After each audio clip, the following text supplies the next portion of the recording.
non-conference games this year to get the games in the time frame that was allowed. They started the season 2 weeks late. There was no week 0, week 1 like we see in the past, and we are just playing conference games. So the Ellwood City Wolverines in their conference. With you talking about the conference, on your screen right now you can actually see it. The new conference for 2020-2021, the WPIL 2A MAC, Midwestern Athletic Conference. Couple new faces, but in reality they're not new. We get to see Beaver Falls and Laurel. Both those teams were in the MAC conference in the past. So yes, technically for the 2020 season they are technically new, but they're back. Yes, Beaver Falls was just out of the conference for 2 years. They moved up, and now they've moved back down. Laurel moved up this year. We've not seen them really in conference play for, I'm going to say 4 or 6 years now. Right. So it cycles through every 2 years. They Right. realign these conferences. So that schedule you see there is all conference games coming up for the Wolverines. Yeah, this season. and the perk about it is every single week in, week out, every single game matters no matter what. All these will count to conference games. So you'll see not only Beaver Falls and Laurel, but we also have Freedom again. We'll be traveling to Freedom for that one. They always do their game. It just seems like it happens every year. When we're scheduled, we are their homecoming game, so that will be a Saturday night, 7 p.m. kickoff. Then you also have Mohawk tonight, Neshannock, New Brighton, and Riverside. So once again, we renew not only our Revell Cup, but once again, for the second year in a row now, I believe, maybe even 3 years now, they actually mean more because it's a conference game. Exactly. And the other thing you'll notice on this schedule that we saw this year that we've not had in the past is at all 827 Addis Street, really Newcastle. 724-658-90. Mohawk, Beaver Falls is right next door. We're not going down to the South Hills of Pittsburgh to play Brentwood to do that. So, or Derry in Westmoreland County, which we had 3 or 4 years ago. So I think WPIL maybe figured out, hey, we don't need to travel this far. Or our friends from the Valley. Yeah, yes, Valley. Yeah. We've tried to forget that game in Valley, but getting close here to kickoff. We're about 8 minutes away. We are going to have the Star Spangled Banner and the Alma Mater. The band is here tonight. The pregame ceremony will not be on the field by the band, so we're going to try to get a mic out there, and so you could take in the Star Spangled Banner and the Alma Mater when it does happen. So some things have changed here in the dynamics of how the game's not how the game's going to be played, but some of the things that go wrong around it to follow the COVID-19 rules. Right. Yep. Talking about football in general, I don't think there was any rule changes this year that were dramatic. Nothing that's going to catch us off guard. If it does, well, welcome to 2020. Right. Just kind of learn as you go on certain things. The Wolverines, off of that season last year, off of first-year head coach last year, Coach Joe LaMenza. He's starting now his second season as head coach. A lot of stuff in print about, how Coach LaMenza took over that team, having the fourth head coach in 4 years. So he's coming back into this year on that second year. Only had 3 seniors on that team. That team went 0-10. The one thing I would say about that team, as we watched last year, was they got much better as the season progressed. So a lot of returning lettermen on the team. And here comes now our Ellwood City 2020 Wolverine high school football team.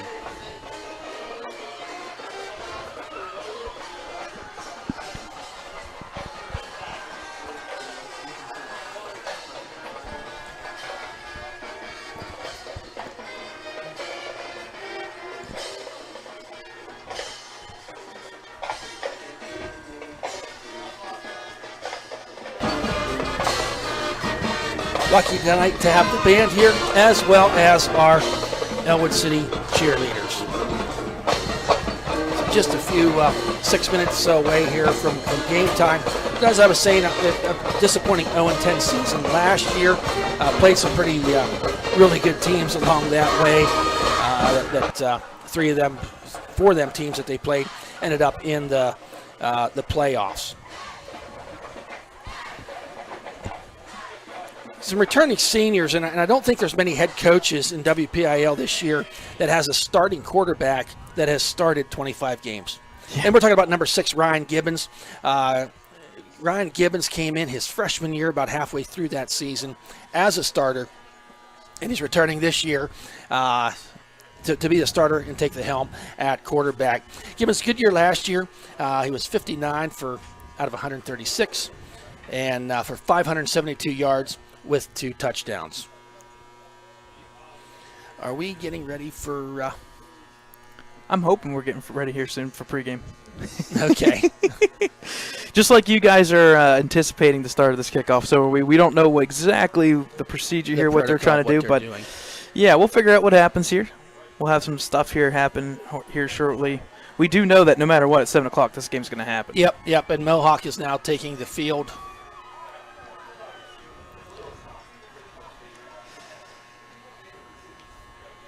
I have to be very careful. The shape of that M looks very, very familiar. Different colors, thank goodness. Throw some maize and blue out there. As I've said, and we will probably, this will come up again during the broadcast, this is 1 year. I'll save that. We are not going to have the playing of our national anthem in Alma Mater. Enjoy our high school band. We'll be right back. Banner.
Thank you to the Ellwood City Blue Band for the rendition of the Star Spangled Banner, along with the Alma Mater. We noticed the flag down there tonight is at half staff, and we would need to just make a mention of this important day. Anybody that's probably over the age of about 25 years ago knows what they were doing 19 years ago today. Of course, we speak of the day of 9/11, 2001. Many tributes all over the country today recognizing that day and the innocent lives that were lost, the first responders that lost their lives going into those burning buildings to rescue people. And we do think of that often, but we definitely think of it today. So I hope everyone took a little time today to remember that, to honor those who have fallen.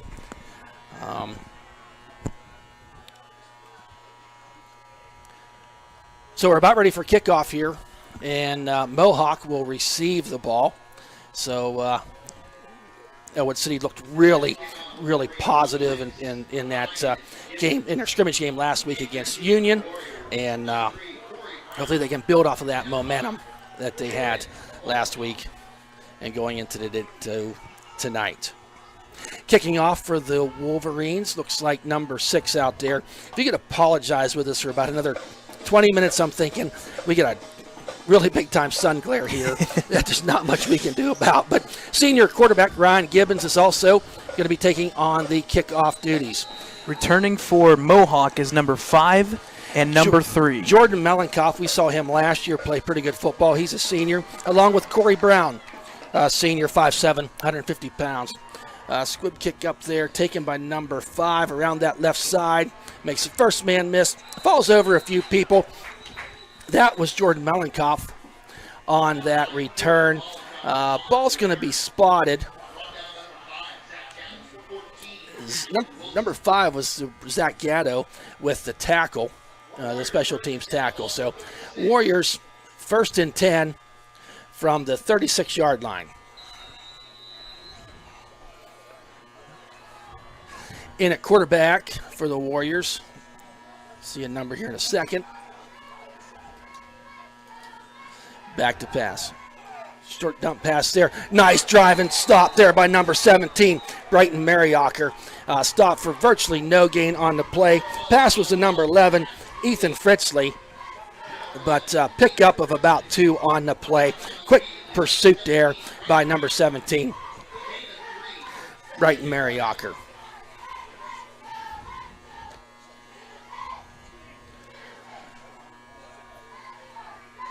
So that brings up, they gave him 3 on that play, or 2 on. It's going to be a 2nd down and 8 for, it's number 12, takes a snap, handoff there, hit there nicely and stop.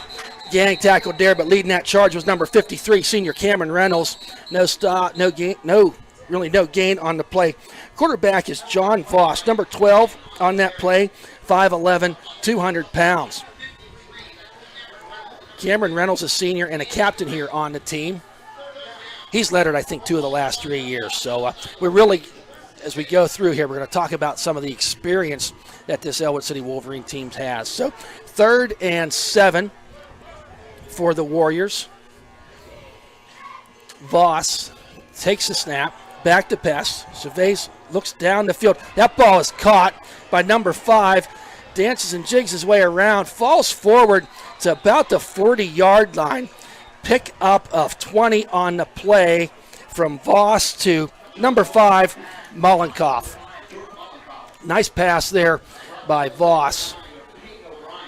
Peyton O'Brien, credit Peyton O'Brien with the tackle. We've done 2 scrimmage games, and there's no play clock in them. I'm sorry, who's that completed to? Melenkoff. Gotcha. Thank you. The scrimmage games, these are a lot quicker than the scrimmage games we've had here the last couple. So, new set of downs for Mohawk. 1st and 10, ball right on the 40-yard line. Voss in the backfield. Whistle blown. Pre-snap penalty there. I think some people got a little bit excited there on the line. So you had a false start. Yep, false start. Going to knock off 5 yards. Going to bring up a 1st and 15. Mohawk in Ellwood City territory at the 45-yard line.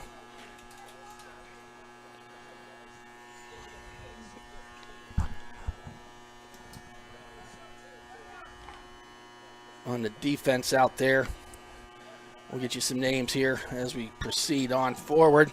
But in the shotgun again is Voss, back to pass on his 1st and 15. Under pressure, dodges one guy but falls right into the arms of about 3 Ellwood City Wolverines for a 5-yard sack. We'll call it a loss of 5. Going to bring up a 2nd down and 20. Great initial pursuit from that left side, and as Voss weaved around there to the left, there was about 3 Wolverines there to meet him. Cameron Reynolds in there again, along with number 56, Caleb Heitzenrader. Caleb Heitzenrader, a senior, 1st-year player. So really impressed, a young man come out his senior year, and he's making an impact here early in this game. Back to pass, looks right. Oh, pass number 15. He's got a bit of a seam there, making something out of nothing, rolling his way forward. I tell you what, That was just almost like a delayed pitch forward to number 15, Mark Conti. Big pickup on the play. Going to bring up a third and, where's that ball marked? 3rd and 1. So picked up 19 on that dump pass. So it's down to the 32-yard line. Going to bring up a 3rd and a long 1. Fast-paced here drive for the Warriors coming out on this 3rd and 1. 4 seconds on the play clock. 3. They're going to get it off. I think they called. That was a timeout. Yep, the play clock was just about done. And coach for the Mohawk Warriors, Tim McCutcheon, called a timeout.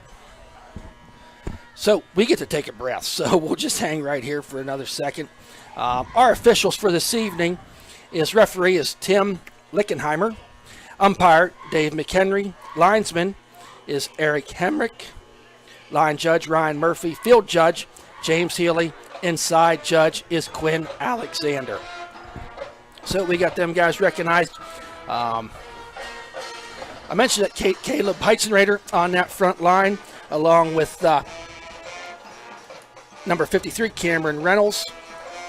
Also got Zach Gatto out there, and Carter Lutz, number 53. I mentioned Cameron Reynolds. So big play here early in this game, Brad. A 3rd and 2, ball resting on the 32-yard line for the Mohawk Warriors. Voss takes a pitch, hand off to number 3. He's over that left side. He's got the first down and a little bit more. Takes the ball down to the 25, but a late flag coming in. Let's wait and see what that is. We got a holding. We got a holding against Mohawk. That's huge. And I tell you what, I don't know which umpire that is, but he was quick with the call. I like that. So when you don't have to look for it, makes our job a lot easier. But holding, that's a spot foul, and they'll march 10 yards off and replay that 3rd down. So moves the ball all the way back to the 40-yard line. Costly penalty there, because on that play, they would have had enough for the first down. And not only that, but now it takes you out of maybe that 2-down territory. Yeah, yes, that's where I was headed. I was perfect. Voss in the shotgun. He's been shotgun all night. Back to pass, surveys the field. Reynolds up in there, tries to get him. Dump pass there to number 5. He's at the 30, 25, 20. Speedy all the way down to probably the 16-yard line. Pick up a 14 on the play for number 5, Jordan Mollenkoff. And I tell you what, we've seen him do that a couple times now. Voss goes back to look down the field. There's nothing there. Dumps it there to the speedy Mollenkoff, and he's off to the races. Enough for a first down. Mohawk driving the ball here early, despite a few penalties. Ball resting on the 16-yard line. Low snap to Voss, but he picks it up. Looks out there. He's got a man down there. That's a touchdown for the Mohawk Warriors. Is that number 5 again? The number 5, Mollenkoff touchdown. Voss to Mollenkoff. That was 16 yards. Touchdown drive with 7:36 remaining in this first quarter. Really, Mohawk. The Wolverines defensively had them stopped a couple times, right. But we always talk about 3rd down conversions, and they utilized 2 big 3rd down conversions on that drive. Now on for the extra point. 13's the holder. And number 32, Noah. Bowden Leslie. And number 32. I'll let you try to pronounce Noah that one. Altaluk. And it looks like it is good. He made it. That's good. So, 7:36 to go here in the first quarter. Mohawk drives down the field, 63 yards for the scoring drive. We'll be right back.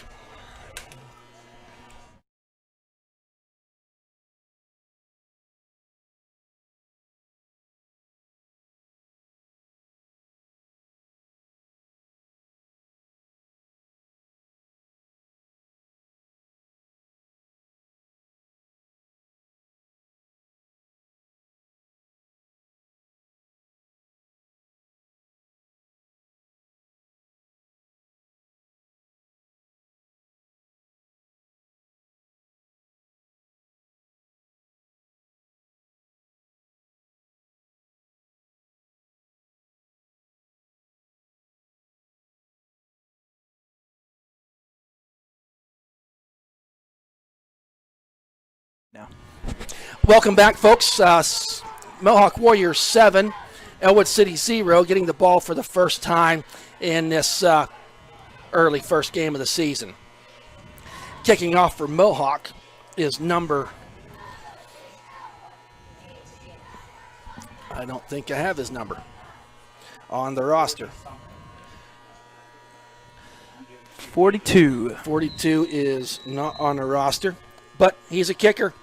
Back to receive is number 14, Ashton Wilson, and number 5, Zach Gatto. Ball taken by one of the up men at about the 26-yard line. That's Ryan Gibbons, and he gets up to about the 36-yard line. 10-yard return. I tell you what, that was a nice play by Gibbons to not let that ball fall down in there. He went back, got the ball, and that was not Ryan Gibbons. I beg your pardon. I'm not sure who that was.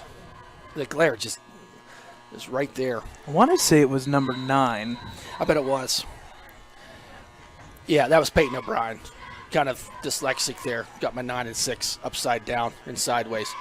Okay, Ryan Gibbons, our senior quarterback, in the shotgun. 2 wide outs to the left, 1 to the right. There's a handoff to Ashton Wilson around that left side. Jigs and jags, mixed one-man miss, follows his way forward for a positive 9 yards. I think he's just going to be just shy of the first down, but nice run there around that left side. And nice blocking by the left side of that Wolverines line to give him a lane to get around there. And Ashton Wilson's a young man that we really saw mature last season as the season went along. He could be a big playmaker. You get him into space. We just saw it there. He can juke and jive, whatever you want to call it, and he finds his way for positive yardage just about every time. Pretty good special teams player, too. Gibbons handoff Tyler Powell over that right side. There's the first down of the year. Follows his way forward for 4 yards. Senior Tyler Powell puts the ball right at midfield at the 50-yard line. Tyler Powell, one of the lead dog runners last year as a junior, had 184 rushes for 733 yards with 5 TDs. And I expect him to be one of the workhorses here again this season. So, new set of downs for our Wolverines. 1st and 10. Gibbons in the shotgun again. Got 2 to the right, 2 to the left side, Carr to his right. Back. Quick pass out there to Ashton Wilson. Nice catch and go there by Ashton. Pick up of about 8 yards. That's about an equivalent of a run. I mean, Ashton gets out there, gets him in a little bit of space. Nice pass by Gibbons, and forward he went. I'm sorry, I'm not saying he's tackling the ball here. I'm excited. This is high school football. So 2nd and 1 for our Wolverines. Gibbons now under center I formation. Hand off there to Powell. Weaving his way forward, tackled by a host of Mohawk Warriors. Getting up from the bottom of the Powell. Big number 99, is that Charlie Schillingberg? Junior, 5'11", 220 pounds. That's a pretty solid 220 from this angle. So that was enough for the first down by Powell's hard running there over that right side. Gibbons under center. Hand off to Powell again, left then right. Met there with authority. Powell was a short gain on the play. I think that was number 20 in there in the stop, Brian Klein. But takes the ball down to the 35. They're going to give him a pickup of 4 or 3 on that play. Going to be 2nd down and 7.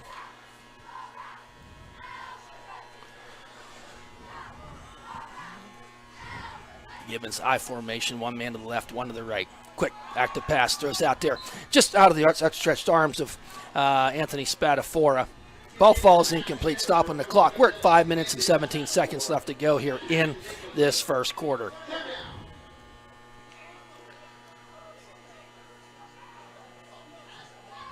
So that was the first play we've seen out of the Wolverines yet. About 6 plays on this drive where we've not moved the ball forward. Brings up a 3rd and 7. Gibbons in the shotgun. Got 2 to the left, 2 to the right. He's got to pass quick. Oh, man, he was just unblocked. I don't know where everybody came from, but they brought the house, and the wall didn't stop him. He was able to get the pass off to fall incomplete. Very lucky that that did not go awry. with a fumble. But no time for Gibbons on that play to get the ball away. And it looks like the offense is going to stay on the field here. I mean, so it's looking like you're Gibbons also is the punter technically usually. But so, it looks like we're going for 35-yard line. You're early in the game. Got everybody spread out. Gibbons back to pass. Surveys. He's got time this time. Throws just a little too tall for his good buddy Sammy DiCaprio. Ball falls incomplete. Ball over on downs for the Wolverines. Wolverines had a nice drive there, but stalled out in Warrior territory at the 35-yard line.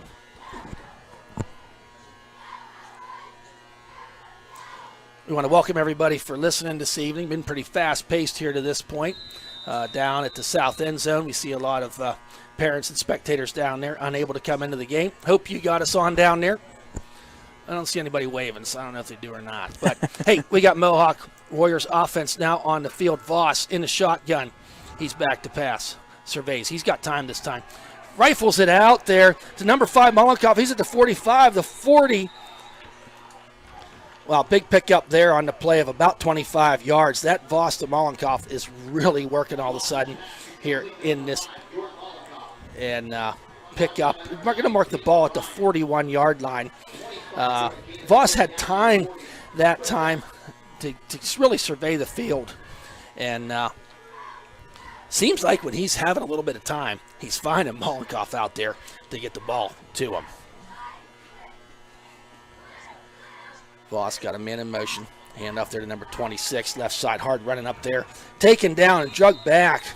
Nice tackle there, but not after about a 6-yard gain. Didn't see who got it from the foul. I think that was 17, Brighton Mariacker. Picked up 5. Gave him 6. Give Carter Lutz, as I see the replay here, give Carter Lutz some credit on that tackle as well. 2nd and 5. Voss, hand off to 26. Spins out of a tackler, drives his way forward, still going. Enough for a first down. Picked up about 7 on the play. Was runner Vincent Argiro. He's a senior, 5'7", 160 pounds. Pretty shifty as he went through there. Argiro is what we're going to call that. So that's a first down. Again for the Warriors. Ball resting right on the 29-yard line.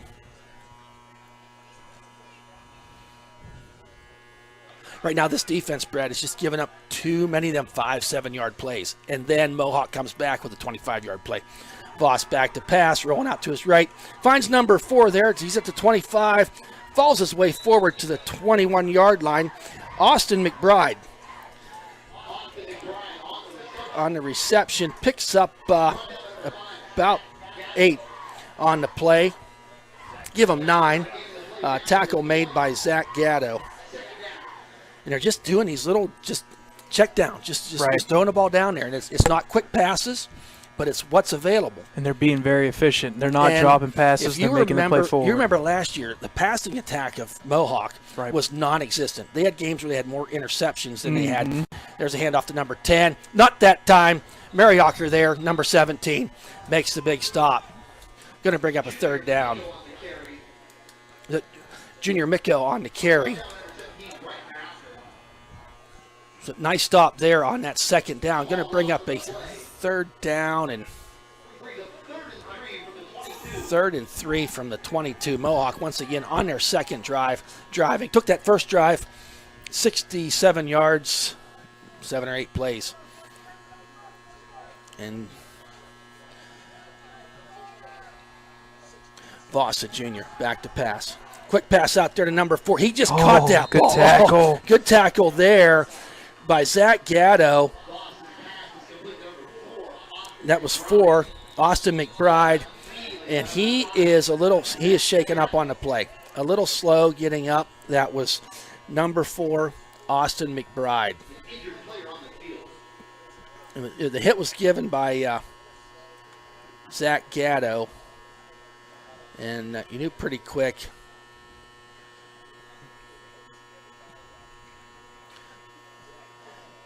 What we've decided, what we were told or decided to do here is when we have an injury, we're not going to keep the camera on the injured player, but we will keep you updated. We know there's no parents obviously here, but when you get confirmation of who the player is, it's Austin McBride. He is now up on his feet. Great to see.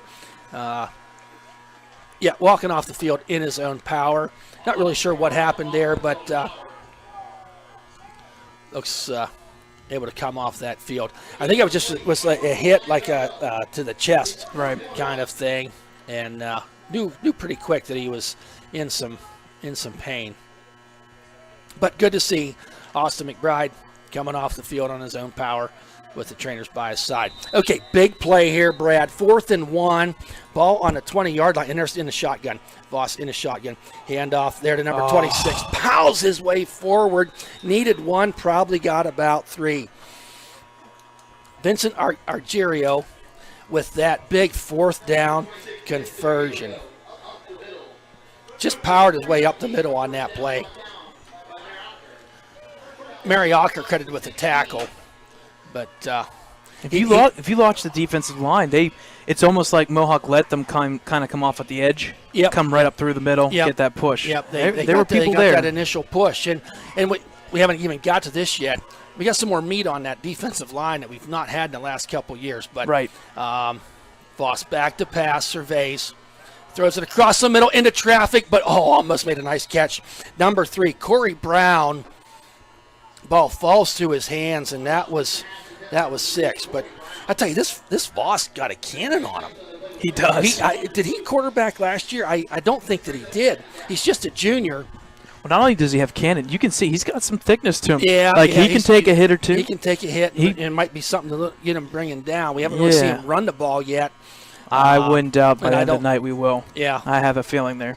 But if you remember last year, this is really a different offense than what we saw last year. Completely. They ran the ball nonstop. Nonstop, out of about 2 formations. Voss back to pass. Pass to number 10. He's at the 10, the 5, down to the 4-yard line. I think he's going to have a first down, Brad. Yep. And once again, they're sending guys down the field. And Junior Miko on that reception. Stopped by number 23, Tyler Powell, but not after. What was that gain? About 7 yards?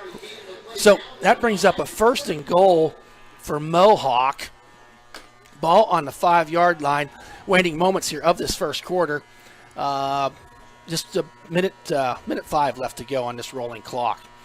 So Voss in the shotgun. See, all spread out. Got 3 wideouts to the left, 1 to the right. Takes the ball back, surveys, passes, throws it out there. Nobody home. Nobody there for Voss. Ball falls incomplete. I got to give a shout out to a Mohawk player. I love this when we're playing, neighboring school districts. People on there. Number 72 for the Mohawk Warriors, Christopher Boslinski. I've known Christopher. I watched his mom push him around in a baby stroller at the Lawrence County Fair. I've known him forever. Great friends of the family, hardworking family. Have a dairy farm down there in Wampum. So he's a first-year player too, senior. So you got to love when them seniors, when them upperclassmen come out and just try something for a first time. So hope he does really well the rest of the year. He can stop doing what he's doing tonight. Pitch there to number 3. Oh, man. Get him, Carter. He did. Carter Lutz stood him up. Whew. It looked like a touchdown, but number 10, junior Carter Lutz, stood him up. So, and really left that to no gain on the play. Going to bring up a 3rd and 5. This is huge right here. Yeah, if this defense can get a stand, because we've seen this defense make some plays. And you need to stop them at the 5 here, because this is 2 down. This is definitely 2 down. Big Benjamin Bobbert in there on that line, is 6'3", 322. I think beside him is Caleb Heitzenrader, number 56, Voss, on this 3rd and 5. Rolls out to the right. There you go. Come on, get him down. There you go. Yes. Good stuff. Who number was 9? that? No, number 28. 28. Sammy DeCap. Sammy DiCaprio, senior captain Sammy DiCaprio, takes down Voss. And we just said, like a minute and a half ago, Voss could be hard to bring down. And I thought he was going to get away from Sammy. Sammy had nothing of it. Takes him down going to make up a 4th down, but that does bring us to the end of the first quarter. Your Mohawk Warriors 7, Ellwood City 0. We'll be right back to start the second quarter.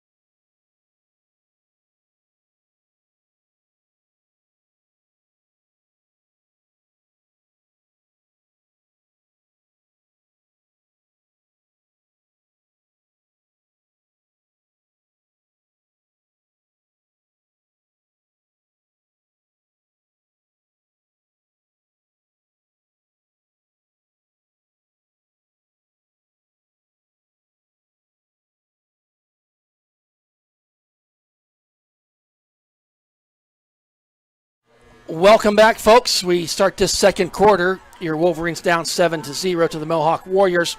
A loss of 11 yards by the sack by Sammy DiCaprio. They're going for the field goal here. This is going to be a 32-yard field goal. I don't think we have the kick. 32 is your kicker. Noah Antefluik.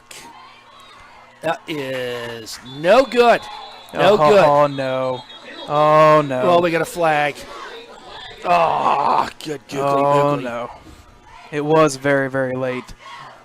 Everybody was looking up at the end zone. Was seeing what we were talking about. It was 4th and 16. So, oh, no. Running into the kicker. Okay, so they're going to say running into the kicker. So it's not a Yes, it's it not is. it's not a automatic first down. It's just 5 yards. Okay, you are right. I thought he held up one finger instead of 4. Right. So it is 4th down still. Okay, so in our 4th, and the ball is resting on the 10-yard line.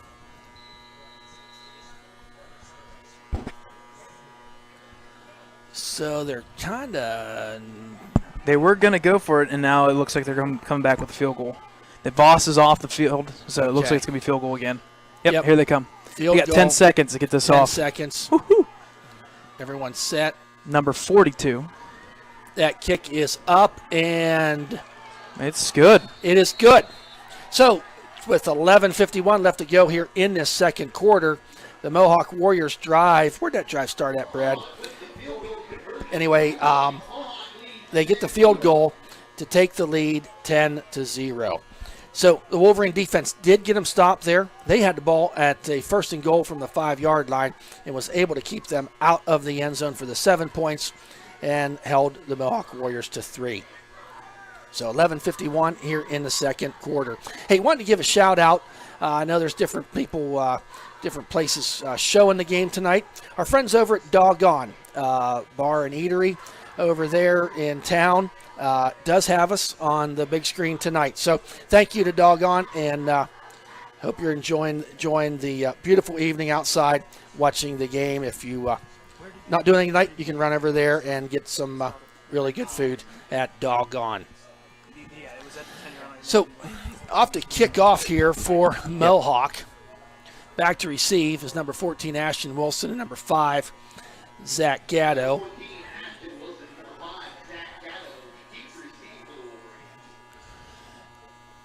Kicking off is number 42.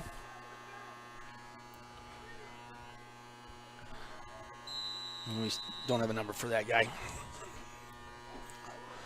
Up high, end over, and kick taken by Wilson at about the 9-yard line. Got a bit of a wall there. Up to the middle he goes. Hit hard there, sideways. Was there a fumble? There was. No, they marked him down, and I thought that's a good call. Now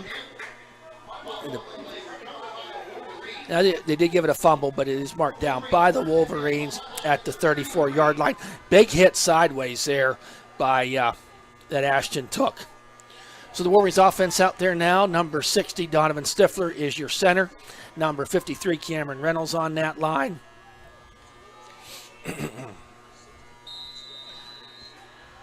Number 72, Benjamin Bobbert, the senior. 6'3", 322. Gibbons up under center. Wolverines now on their second series on the offensive side of the ball. Hand off there to Powell on that left side. Hit there pretty quick. Leading that charge was number 99, Charlie Schillenberg. Going to give him about 3 yards on that play, maybe 2. Brings up second down and 8.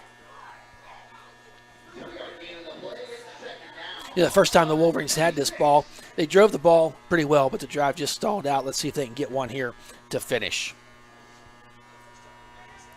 Stifler over top of the ball. I formation, wide out to the left, one to the right. Gibbons, handoff. Hit there quickly.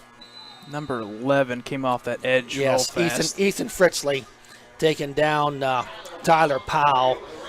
Very little gain on that play. Going to bring up about a 3rd and 6. Ball resting on the 37-yard line.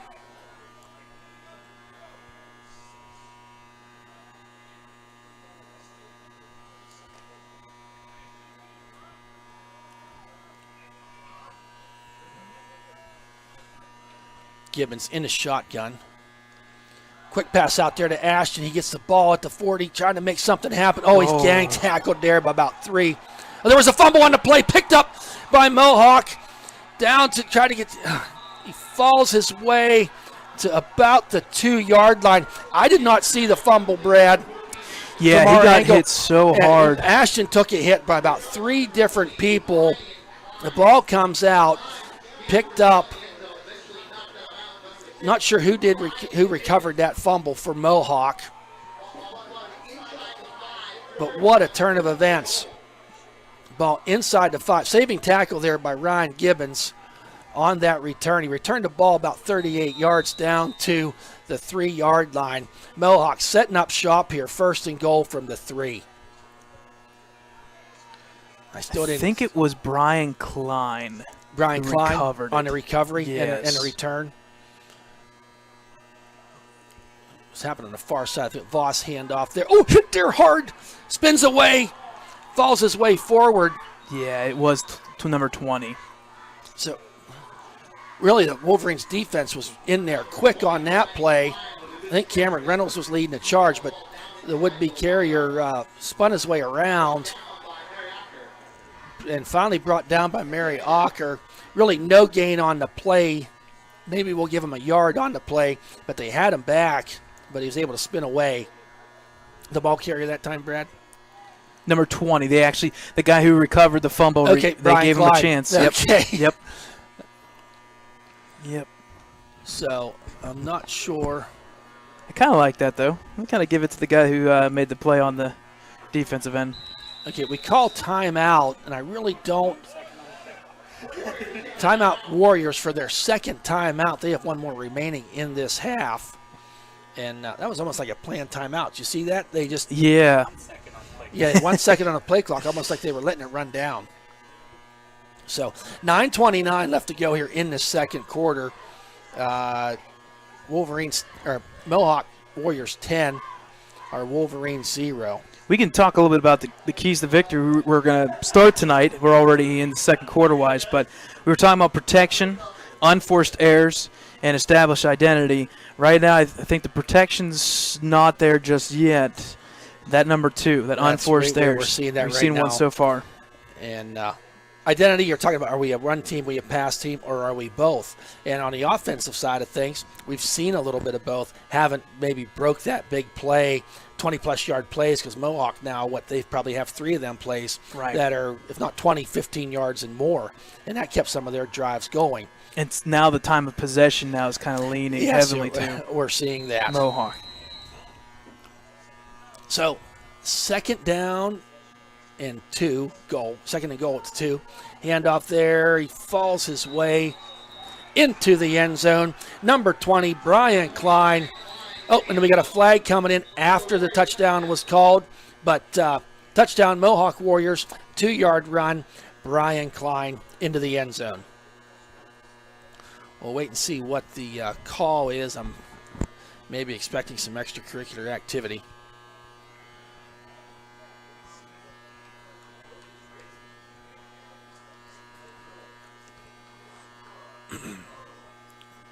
Conversing of the officials.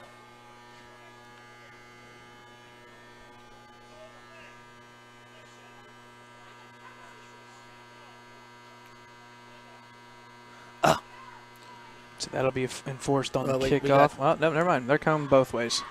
They're Okay. calling both ways. So we have personal foul after the whistle. Ellwood City, personal foul after the whistle. Mohawk, penalties offset. We're going to have an extra point here by number 42. Holder is number 3, Corey Brown. Ball up. And we whistle blow before the kick. So another We'll wait and see another penalty. Another flag. Looks like a false start by Mohawk. Okay.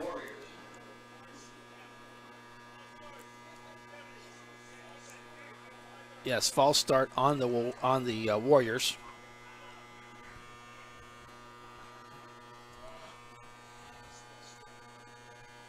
Big number 74 for the Warriors out there. Root Colton, 6'3", 290 pounds. Gonna try that again. Kick is down, kick is up, and it is good. So 9:25 left to go here in this second quarter. It is 17-0 in favor of the Mohawk Warriors. We'll be right back.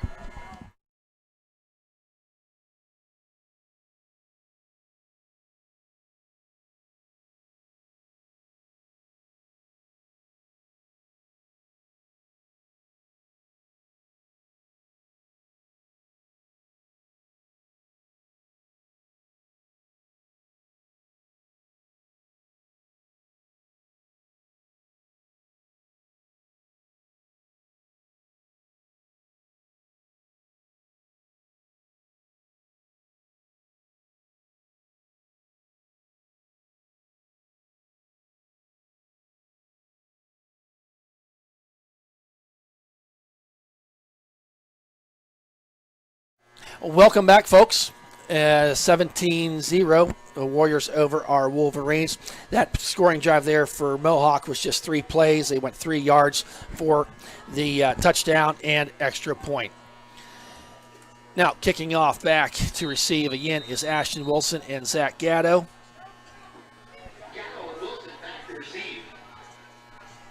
Kicking off number 32, Noah. And for the Tuick. Look at think you. That's what we're calling it. We're going to call him Noah. High end-over-end kick. Taken there by Wilson at the 15. Got some blockers out in front. Makes the first couple of guys miss. He rolls his way forward. He's at the 45.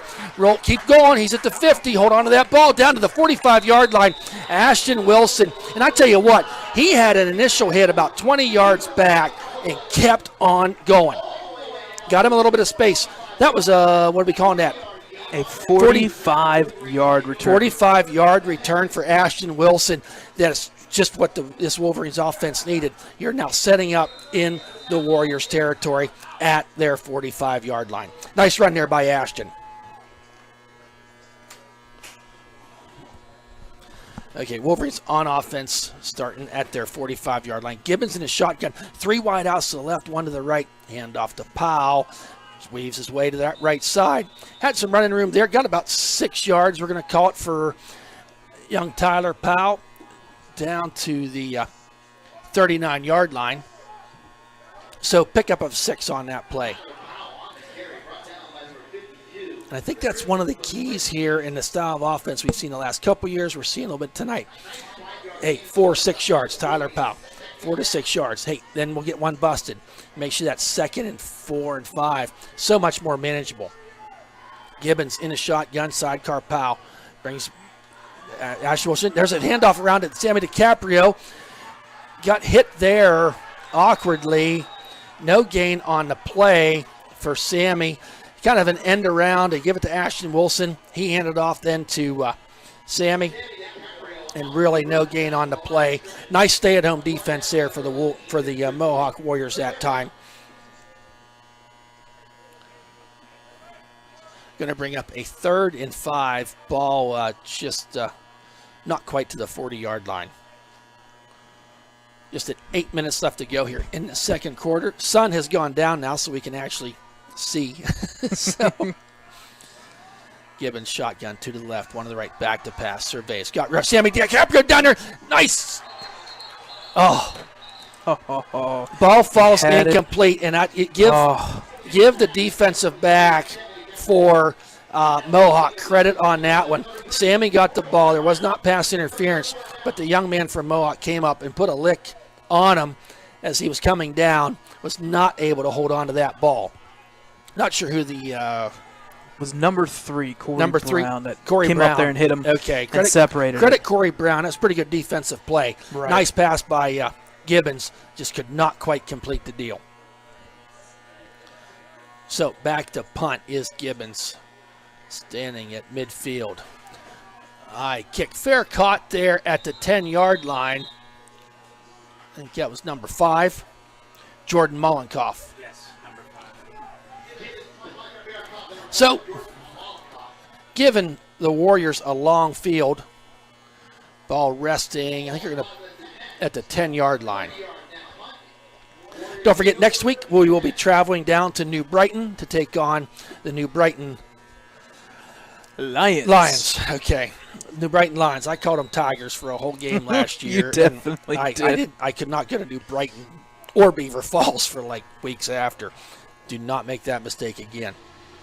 Voss, handoff. Makes the first wave miss. Goes to that second wave of tacklers. Hit there hard.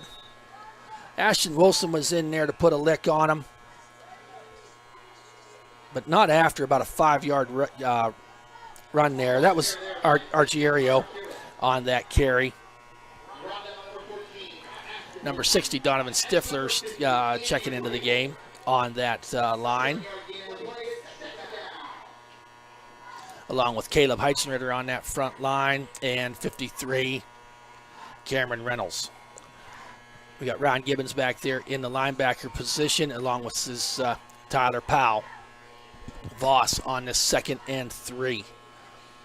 And quick pass out there. Oh, hit hard there. Knee went down, guys.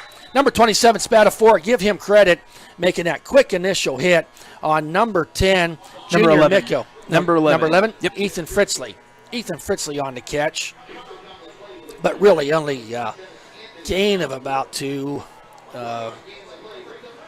Yeah, that was a very good tackle. A 3rd and 2. Very good Spatafor pursuit, really good got in there to make that stop.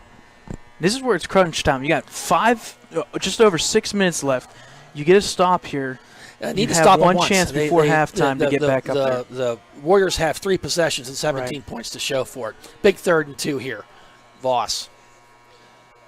Misdirection handoff there to number 20. He follows his way forward. Did Brian Klein. Needed 2. Got about 4 on that play. Something else we're seeing here from Mohawk. We're announcing like 3 or 4 different names in that running back position. Correct. They're utilizing Brian Klein. They're using Vincent Argiero.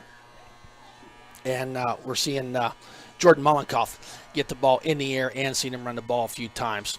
Some misdirection in that backfield. The Wolverines are getting it stopped sometimes, but on them 3rd and 2s, you got to stop them short of the line of gain, and they've not been able to do that. 1st and 10, ball on a 25-yard line. Voss. He takes the ball this time, running straight forward, and keeps bowling his way forward. Ball comes out. Fumble on the play. Number 5, Zach Gatto. Number 5, Zach Gatto. Great play by the Wolverine line. Voss just trying to do too much. Went through there, had a host of Wolverines around him. Ball squirts out. Senior Zach Gatto jumps on that ball. Just what the doctor ordered. Got a turnover there. Circle that play, Brad. I hope it's something that kind of turns the tide here for this game. Wolverines in really nice field position here. Ball on a 36-yard line. Could be a momentum changer. Yep. And here you go. Those 5 minutes. Got to get something here. Yep. Hand off to Powell. Weaves his way through there. Okay. Stop there. Not much on the play. Maybe give him 2.5 yards. Stopped by a whole host of Warriors. Number 7, he gets up from the bottom of the Powell. Ben Ruby. 6'2", 220 pounds. Brings up a 2nd down and 8. Wolverines coming to the line. Got to have all positive yards here. You got to be going forward. Yes, we do. Gibbons in a shotgun. Brings Ashton in motion. Hands the there ball you to go. him. Around that jet sweep on that There right you side. go. Follows his blocker. There you go. Gets about 4 guys on top of him before they bring him down. But that's not after about a 9-yard gain. Yep. 1st down, Wolverines. You keep going forward with this play here.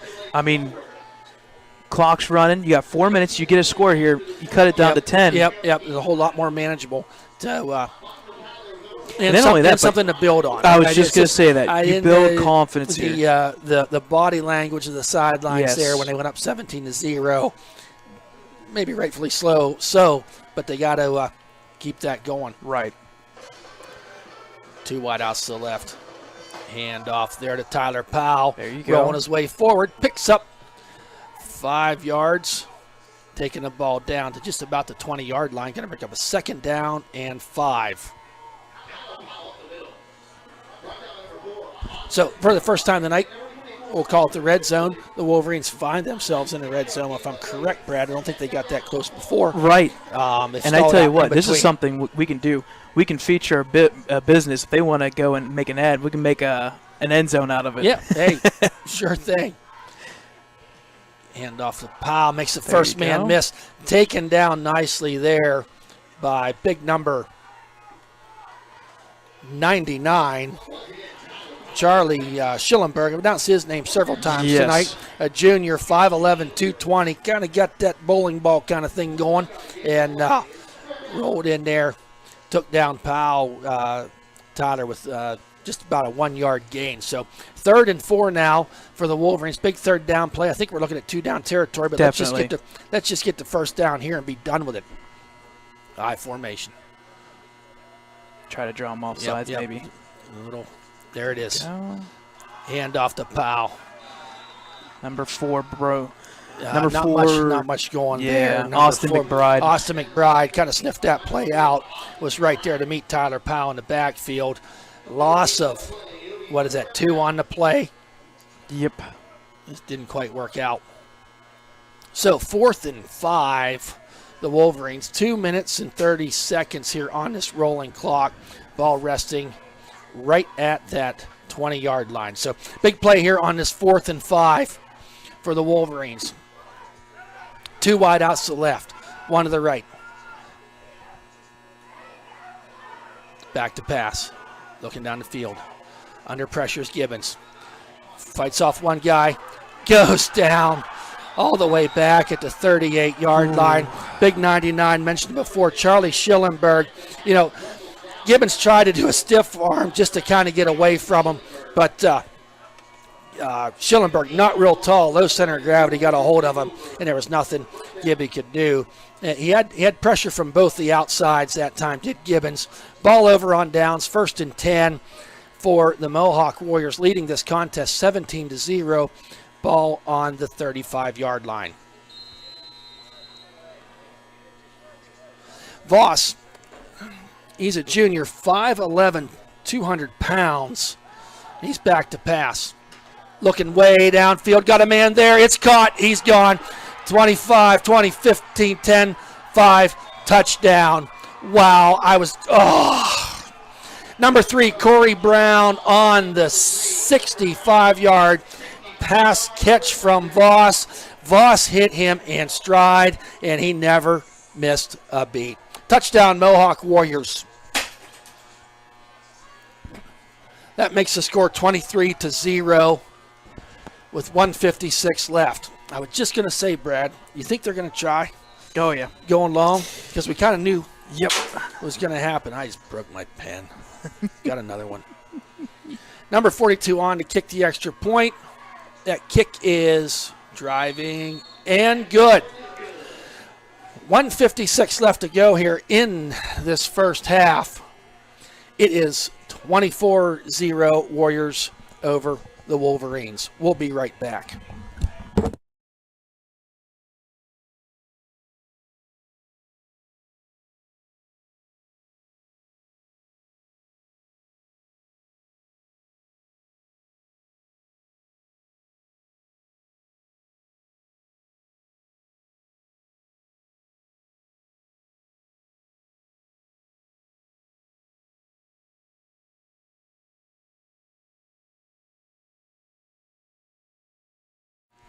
Welcome back, folks, to Helling Stadium. It is 24-0, visiting Mohawk Warriors over our Ellwood City Wolverines. They are kicking off because they just scored another one play on that scoring drive of 65 yards. Voss to, it was Corey Brown, right? Yes, number three, Corey Brown. Voss has a pretty good completing percentage tonight, doesn't he? He's not passed a lot, but he's 11 for 13. 11 for 13. High, short, end over end kick. Taken there by Zach Gatto at the 20-yard line. Falls his way forward, keeps them feet turning. Up to the 40-yard line, 15-yard return for Zach Gatto. Minute 49 left to go. Wolverines do have all 3 of their timeouts. Tackle made there by Miko for the special teams unit of the Mohawk Warriors. So,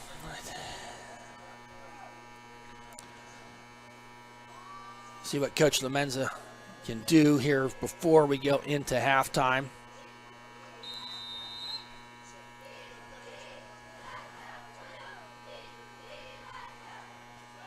Gibbons in the shotgun. Sends Ashton in motion around this right side. Makes the first man miss. Makes it up to the 45. Falls his way forward to midfield at the 50-yard line, just short of the first down, but a nice 9+ yard run there by Ashton Wilson. It seems, they're doing that kind of sweep around, whether on the short side of the field or the long side of the field, but it's being effective both ways. And that is going to be a timeout for the Wolverines with 1 minute and 30 seconds left to go. While we have this timeout, a couple things, Brad. Obviously, the spring sports did not happen with our track and field and baseball, but something I did want to mention, last year graduating senior Austin Wally brought home the state championship for Ellwood City in the wrestling, 182-pound weight class. He's just a super kid, a wonderful family, and congratulations to him. I know he worked unbelievably hard to get there, and he made it to that state tournament and came home with the gold around his neck. So congratulations to the Wally family in Austin. He is at Bucknell. I just talked to his dad here. He runs the clock down here at Bucknell and will be competing. Well, he's at Bucknell. Hopefully they're going to have a wrestling season and they don't go the route of the Big Ten.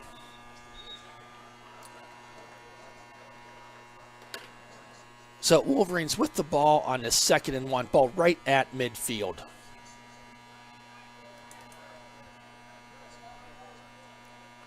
Gibbons in a shotgun, got 3 wide outs to the left, 1 to the right. Gets the ball back to pass on the 2nd and 1, got some time to throw. It's go good! Oh, dropped. Sammy DiCaprio got behind everybody and just was not able to pull the ball in. Beautiful design on that play, just did not get executed to finish. Brings up a 3rd and 1. It was there. It was the right play. They caught him off guard. They got behind the linebackers. And was able to get behind that. And really, it's one of the first times tonight that, I don't know how many Gibbons, we'll have all the stats here for you at halftime after we watch the Blue Band perform.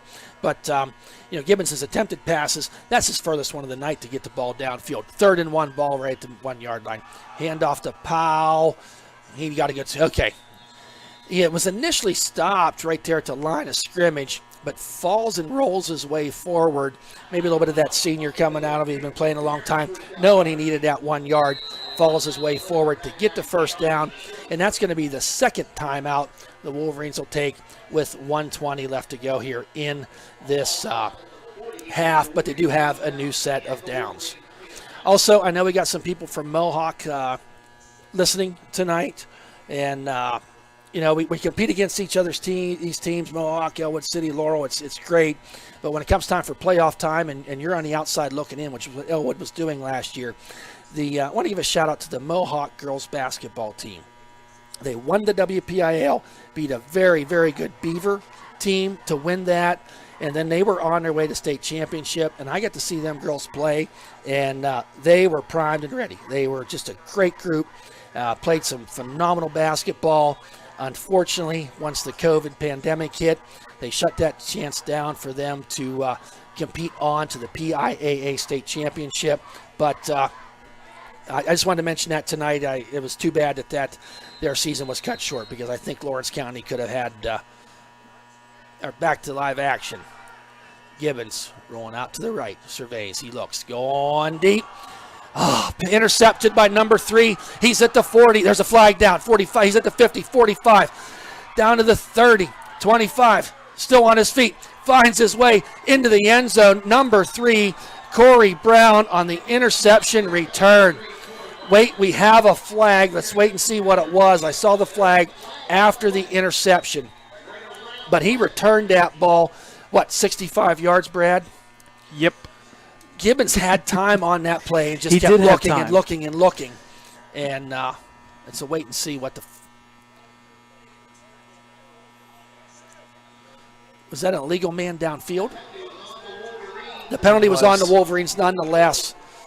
Good, googly moogly.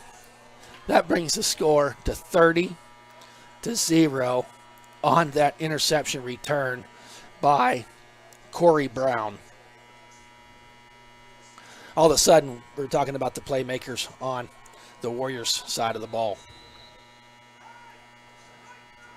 So on to attempt the extra point is number 42. Ball is down, that kick is up, and it is good. With 1 minute and 2 seconds left to go here in the first half, Wolverines find themselves in a huge hole at 31-0. As we said, folks, we'll have all the Lincoln High School Marching Blue Band perform here at halftime, and then we'll have some time for some stats. We have out-of-town scores, Brad? Eventually. Okay. We'll have to do some catching up here at halftime. Yeah. We've done some things this year that we've added on, and it's made a little more work for Brad. You see the running clock there. You see the score icons. I don't know if you want them icons, but things you see on the screen. Brad also does the stats. Dakota Marshall in the booth here tonight running camera. And my name is Thad Sturgeon. Don't say that very often. But that's the 3 you got working, about 5 computer screens up here and a camera. So we'll work on those out-of-town scores. Okay, back to receive is Gatto and Wilson again. Driving kick this time, taken by Ashton on the run at the 16-yard line. Rolling his way forward, makes second man miss. Brought down there nicely by number 24, Carter Fritzley, a junior. That was a return of, he brought it out to about the 38-yard line. About a 20-yard return, we'll call it, Brad. And so Wolverines with 55 seconds left to go here in this first half find themselves down 31-0. We've seen Mohawk tonight on the offensive side have some long sustaining drives, and then when you got a 3-yard drive for a touchdown, Gibbons back to pass, looking down the field, rolls his way to the left, looking, tucks the ball, and gets himself not out of bounds. Going to keep that clock running. Picked up about 3 yards. I think Gibbons had the right idea. He didn't have anything downfield, so he was trying to get out of bounds, right, and the would-be tackler got him before it went to that. So not much gain in that play. Going to bring up a second down.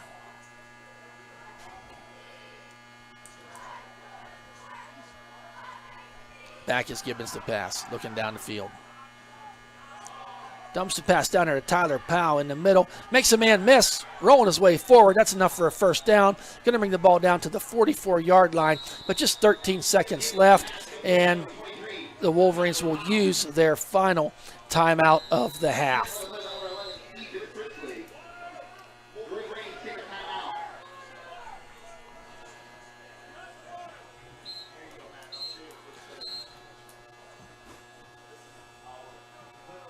Yes, official timeout for the Wolverines with just 13 seconds left to go here.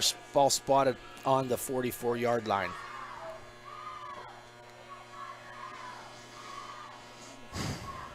Strong bread. Oh. We're good. I still got service over here. So. Yeah, no, we're good. We're good. Just got to do some moderation. because people love to make comments.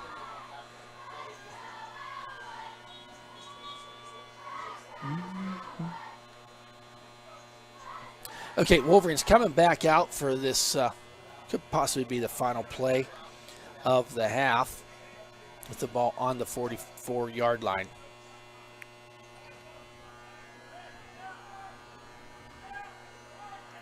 So we got 2 wide outs to the right, 2 to the left, sidecar to Gibbons is Tyler Powell.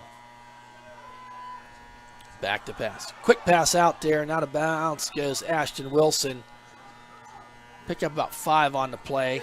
10 seconds left to go in this half.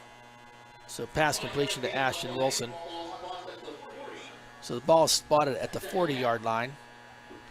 Going to bring up a second down.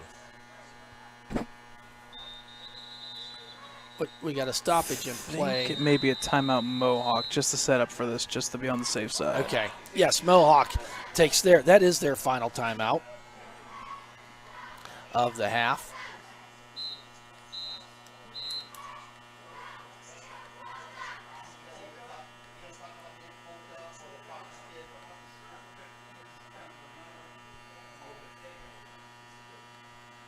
Don't forget, folks, always check out ecwolverines.com, where all the sports action is taking place for Ellwood City Fall Sports. Busy week we had this week. Had some tennis, some golf, and junior high basketball. This week, hey, did you see this week? The Ellwood City Wolverines volleyball team ranked number 4. Yep. In this preseason. Volleyball team, so Jenna Right. Cootie has them girls lined up ready to go. And their first matchup is, I believe, Tuesday night. Tuesday, yes. Tuesday And night. all those schedule for the Wolverines is at that ecwolverines.com. You can also reach Brad Windhorst on his Twitter, Snapchat, Facebook page. Keep you updated on all of Ellwood City sports. Gibbons back to pass. Rolls out to his right. Throws the ball down the field. Ball falls incomplete with 4 seconds left to go in the half. So we'll be at 3rd and 5 with 4 seconds left to go. And also, on a student note, Danielle McCowan, senior volleyball player for the Wolverines, is on the players to watch list, according to the Pittsburgh Post-Gazette. Danielle, a senior and a phenomenal volleyball player. So 4 seconds left to go here on this 3rd and 5. Gibbons in a shotgun, 3 wide outs to the right, 1 to the left. Rolling out to his right is Gibbons under heavy pursuit. Throws the ball away. That's going to be the end of the first half, with the Mohawk Warriors leading the contest 31-0. So we'll wait now. We have to have all the football players leave the field before the band can come on. So while that's happening, we'll take our little break here. Okay. We'll come back. We'll have the band performing at halftime. We'll do a couple stats here and there from this game, and then hopefully some out-of-town scores. Okay. Enjoy the halftime show.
All right, folks, coming back to you live here. We'll give you some rundown from our game here. It's 31-0 Mohawk at halftime. We'll run through a couple stats from this game, and then we'll have a couple out-of-town scores around the region. There's a couple games tomorrow. I believe Union and Shenango play tomorrow, so that is a game that we'll keep track of. Both those teams we would have technically played for an actual game would have been technically our 8th and 9th or beginning first two games out of conference. So we'd like to keep track of what they're doing as well. So a couple stats from our game. It's 31-0 the Warriors at halftime. It was 7-0 Mohawk after the first quarter, and then since then 24-0 domination by Mohawk in that second quarter. The scoring by the quarters in the first quarter at 7:36, Jordan Melenkopf, a 16-yard touchdown pass from John Voss. And the extra point was good by number 42, who unfortunately we do not have a name for. And unfortunately it's not on our official roster either. That was handed to us by the press box. So that's maybe a late add. So at the end of our game, or hopefully by the end of the night, we'll try to get a name. Any of my friends at Mohawk that are listening, because a bunch of you just texted me at halftime or in that first half. If you know who number 42 is, shoot us a text, and we'd be glad to give the young man some credit for the extra points because he's been kind of busy tonight. I'm sorry, Brad. Go ahead. Nope, you're good. In the second quarter, we had that led to 4 scores. Second quarter, 11:51. Just right after the end of the first quarter there, number 42 kicked about a 29-yard field goal to make it 10-0 Mohawk. Second quarter, 9:25. Brian Klein with a 1-yard run-in from the end zone there, and the extra point was good, made it officially 17-0. And then second quarter at 1:56, Corey Brown with the 65-yard touchdown pass from number 12, John Voss. That was when it was a big, crucial fourth down play, and unfortunately that next play went for a touchdown that made it 24-0. And then right before halftime, minute 2 left in the second quarter, Corey Brown with that 65-yard interception return, and the extra point was good with your halftime score, 31-0 Mohawk. Couple first half stats. First downs were in favor of Mohawk, 7-5. Total yards rushing was actually fairly even. It was 30 yards for Mohawk, 45 for Ellwood. Here's the kicker. Net yards passing for Mohawk, 192, and for Ellwood, 32. Those 192 yards have come on 11 of 13, with 65 of those coming from that one touchdown pass. Ellwood is 4 for 12 and 1 interception. Total offensive yards and plays. Total offense for Mohawk, 26 plays, 222 yards. For Ellwood, 29 plays, 77 total yards. The average game per play, 8.5 to 2.7. So you're almost averaging a first down each play there for Mohawk. Total number of penalties, 3 for 20 for Mohawk, 1 for 5 for Ellwood. Both teams have had a fumble lost by the other team. Let's see, number of punts, 1 punt for Ellwood, 28 yards. And the big one here, we're looking at the last 3 stats here. The possession time, pretty even, actually, at 12:59 for Mohawk, 11:01. Third down conversions, 3 for 5 for Mohawk, 1 for 6 for Ellwood. But the key one here, the turnovers. 2 big crucial mistakes there. We said it was one of our keys at the beginning of the game was to not make unforced errors. And unfortunately, those 2 turnovers proved costly as we sit here with a 31-0 score at halftime. You talk about turnovers being bad, then you throw that equation here of points off of turnovers. The one was a pick six. Well, no, I guess not. It was when it took down. Yeah, it was a pick six. Right. And another one on the fumble. Yeah. They ended up scoring on that possession. And you can even technically say 3 turnovers in a sense, because that one was that late sack loss of 16 yards. That was a fourth down. Yeah. You talked about third down conversions, but Ellwood City was 0-1 on the fourth down, and when they had the ball inside the red zone, of the Warriors. I think their stat that jumps out there for me is you got this Voss kid, 11 for 13 for $192. That would be a pretty good passer rating in the NFL for a first half, because there's a couple touchdown passes in there as well. 11 for 13 on a team that last year, and I know high school football, you have turnover and those things. This Mohawk team 2 years ago won the conference and represented. And we were there that night that they clinched that, and that was one happy town because they hadn't been in the playoffs for quite some time. Then last year, they kind of knew we were going to look to rebuild, and there was really not much passing attack at all to their offense last year.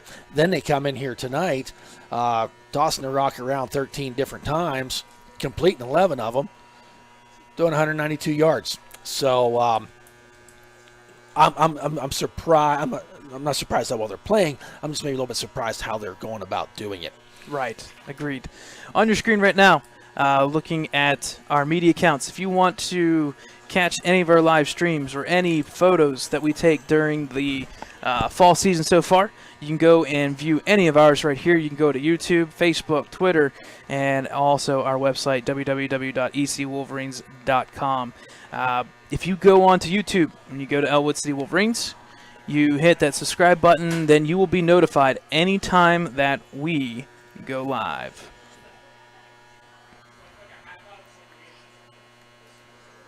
All right. Well, we've been waiting for a little bit out of the booth-wise. We've been getting a couple halftime scores. They're not coming in as fast as they used to. I don't know. I'm not sure why. Maybe because media is limited in those regions. So a lot of times, most of these scores are coming in from live streams. But we do have a couple on our on hand for us.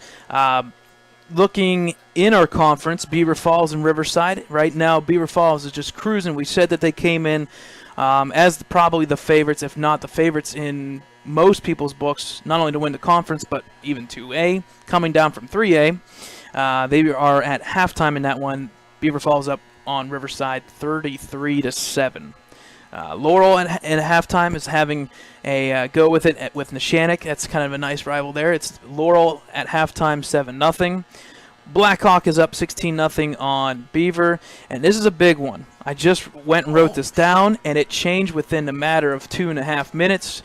Newcastle had 2 late scores right before halftime. It is 20-20, Aliquippa and Newcastle right at halftime. No kidding. I would say if you want to catch the end of a real good one, I'm not sure if they're live streaming it or if they're on radio, but that was HSN covering Aliquippa this year. I'm not 100% sure. I've read that. I'm not sure. Yeah, Trib covers. They're covering 30 games tonight, and I think they're covering at least 6 tomorrow or 5 tomorrow. So they tend to go to the teams that travel and travel well. But that's a big one. So like I said, I had it written down as Aliquippa 20-7, and within a matter of 2.5 minutes, it changed to 20-20 right before halftime. We've seen Aliquippa score 30 points in a minute and a half before, too. So let's see what happens with that. Because Aliquippa, they actually, with the new alignment last year, just moved up. I mean, they actually bumped up to 4A. Well, yeah, and it's a unfortunate series of events for them, but because they were playing 3A, and with the different rules, anyway. Right, and different rules here and there, with transfers and whatnot, sure enough, with all the success you've had, they have to go and play up. and it's not voluntary. They're forced up. Yes, exactly. And they went and appealed it, and unfortunately didn't win. So they are truly playing 4A ball. Technically, as weird as it sounds, they are technically a natural 2A team, but they're playing two classifications up. Correct me if I'm wrong, Brad, but they voluntarily moved up to 3A for the last how many years? Right.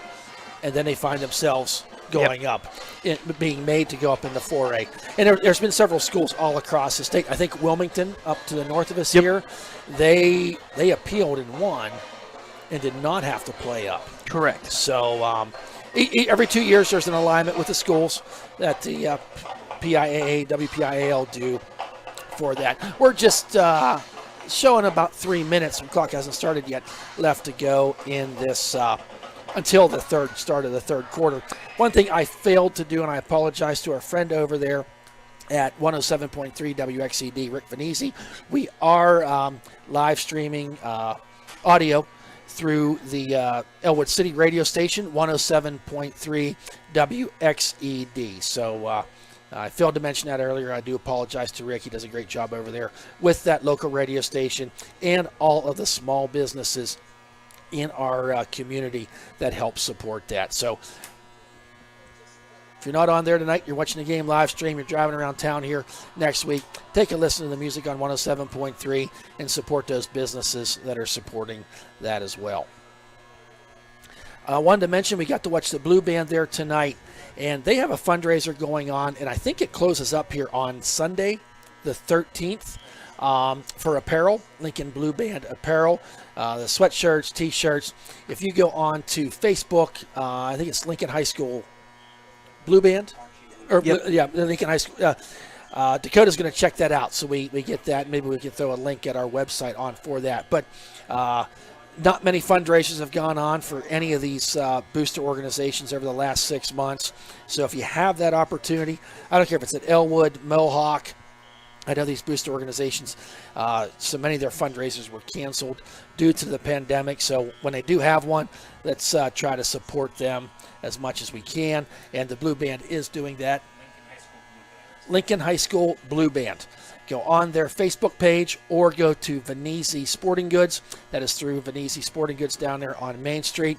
Get yourself some. And Venezzi's has nice stuff. It's not them cheap sweatshirts. You know, these are, you know, like cough funny and they rip. They do a great job down there supporting all the local sports and they choir support and us. Everything. They do support us. Right now we're sitting here with Ellwood City sports shirts. The shirts we're wearing tonight. So big shout out to Venezzi Sporting Goods. Vanessa down there does a great job. Her brother is Luca Bodai, who we're finding on the Youngstown State squad. You mentioned Newcastle there just a little bit ago, Brad. Geno Smith. We got another Lawrence County. Geno Stone. Geno Stone. I'm sorry. You're good. I said that. No, we got there was a Geno Smith. Yep. Geno Stone from Newcastle found his way onto the 53-man roster. Standout at Newcastle High School on football and basketball. Went on to play at Iowa. Came out a year early, and he will be on the sidelines Sunday with the Baltimore Ravens. So congratulations to them. We always like to see local people, local athletes go on to the next level and even further. So the clock says 0. We're kind of waiting here. We got a little stretching out going on. I think they're maybe this year being a little more lenient on that halftime because the football players are not allowed on the field until the band is completely off. Am I correct, Brad?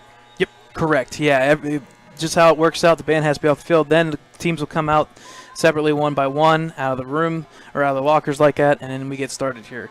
Thank you, Kathy Wilkins. She went and took the time to message us on Facebook. Number 42 for Mohawk is Josh Wilkins. Wilkins. Okay, yeah. Thank you. So I appreciate it a bunch. We have the official rosters from Mohawk, and unfortunately does not have it, so we try to check in as much as possible. One of the things that, because of our pandemic years, we do not, unfortunately, have any friends from Mohawk in our press box. Yeah, so we cannot talk to anybody from their side.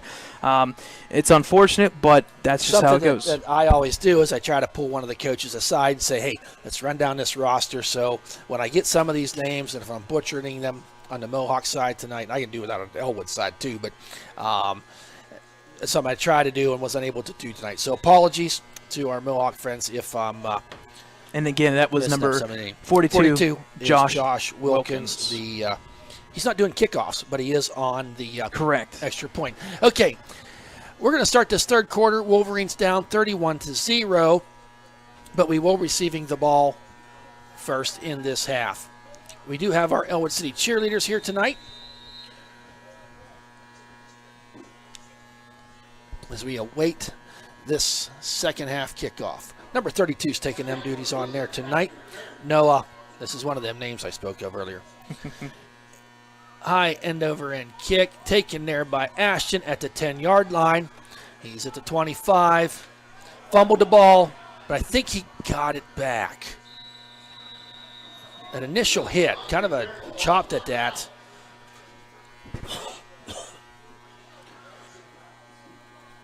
So the ball's at the 25-yard line. Oh, it's Mohawk ball. Ugh. Turnover. Ashton, I really thought when the would-be tackler hit him from that side, that the ball bounced up, back up into Ashton Wilson's midsection, but the men in the stripes say it was recovered.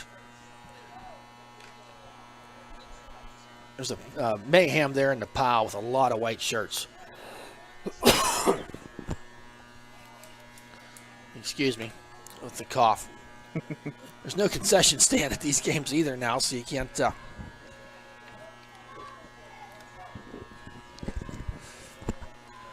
So, Mohawk takes the ball with wonderful field position at the 25-yard line.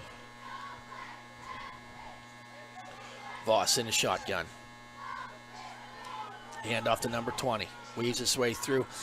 Credit Cameron Reynolds, 53, on the initial stop of Brian Klein. Picked up positive yardage on the play. Going to give him about 5 yards. Ball down to the 20-yard line. Going to bring up a second down and 20. I want to announce again, the pandemic, it's hard to really watch the game in a lot of places, but over at Doggone Bar and Eatery, they are showing the game tonight. They show the junior high games there as well, something good to know. If you're another business and you're showing the games or a restaurant or eatery, we want to promote them as much as we can. Let us know, and we'll get it out there. Voss back to pass, was in a shotgun. Going to run this time. Cheeks over to the right, got a man wide open down there to number 15. That is a 20-yard touchdown pass to Mark Conti. Voss to Conti. And I got to say it, Brad. Mercy, mercy me. Mercy roll into effect 37-0 by the Mohawk Warriors. 11:05. 25-yard scoring drive there. Just 2 plays. Took 55 seconds off the clock. The score is 37-0. That kick is up and good by Josh Wilkins, number 42. Got it that time. So, I heard a little emphasis on that one. well, the kid's been busy. They've scored like 6 times, busy. So you got to give him credit. So, all right, folks. That will be mercy roll into effect now. We are at 38-0. And, Brad, I'm just going to say it. I'm kind of shocked. We watched this team play Union in a scrimmage game last week. And yeah, Union is a 1A, but we're comparable. Right. And they got some athletes on that team. They got a kid there going to Louisville. So they had a kid from Louisville, a Pac-10 player next year. And that's right, Pac-10? You're busy. ACC. I'm sorry, ACC. Wrong Although coast. you never know. The wrong coast. Nonetheless, we looked really good against Union. And then we come here tonight, and there's a kind of a squib kick bouncer taken by Spatafora. Up, man. Hit there at the 37-yard line. Return of about 7 yards for Anthony Spatafora. So that brings the Wolverines offense out on the field.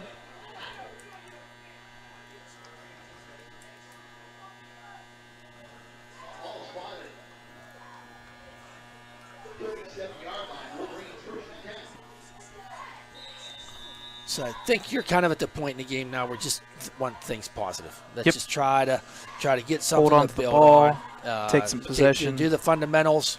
Gibbons handoff there to Tyler Powell, pushing that way forward over that left side, picking up a 5 yards. We'll see the spot. Yeah, give him 6 on that play. Going to bring up a 2nd down and 4. Charlie Schillingberg once again in there. He is making He's making a lot of tackles. I mean, you're keeping track of tackles. I am. And at the end of the game, we'll have his at the post-game show, folks. Stick around. We'll give you the stats, some views, and go from there. So, brings up a 2nd down and 4. That's a timeout for the Wolverines. We're going to take a timeout, too. We'll be right back.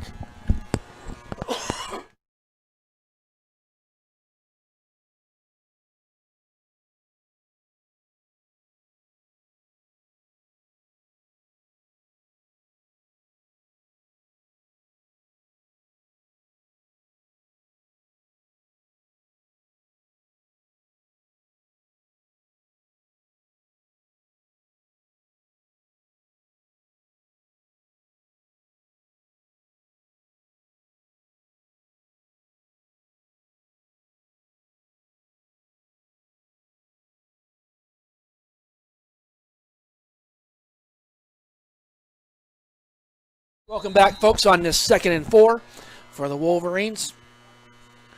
Gibbons, hand off to Tyler Powell. Had a lane there, hit there hard. I think we'll credit number 70. No, Austin McBride. We'll give Austin McBride credit for that.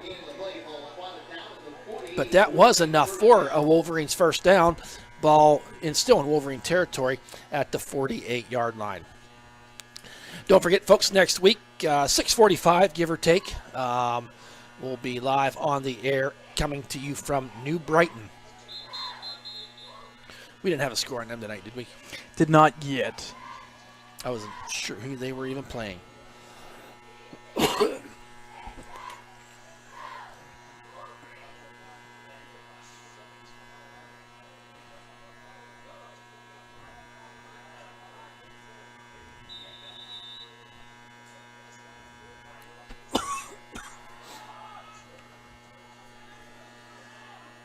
Handoff from Gibbons right off to sorry. Tyler Powell again, right up the middle. No, you're good. Gets over the 50, down to the 45. A nice run there. Yeah, nice run there by Tyler Powell. Corey Brown, credit him with the tackle.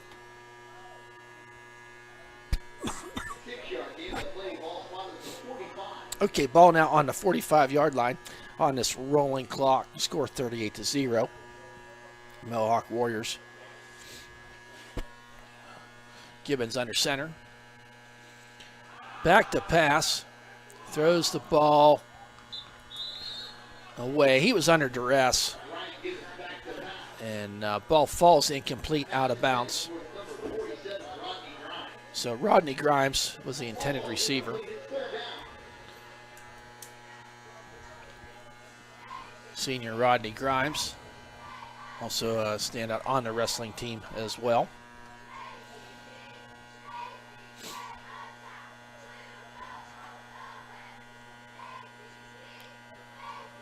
So going to bring up a 3rd and 3.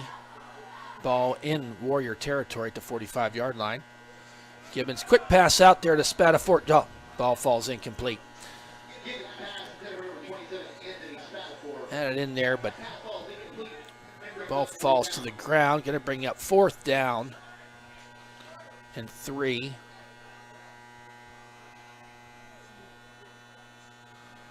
So ball on the 45-yard line.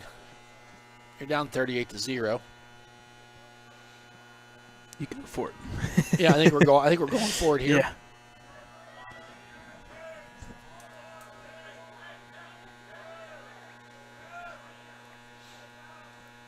Back to pass, Gibbons. He falls forward, got enough for the 1st down.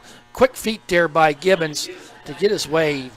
Would-be tackler came off the edge and Gibbons just stepped himself away from it and was able to follow his way forward down to the 41-yard line, enough for an Ellwood City first down.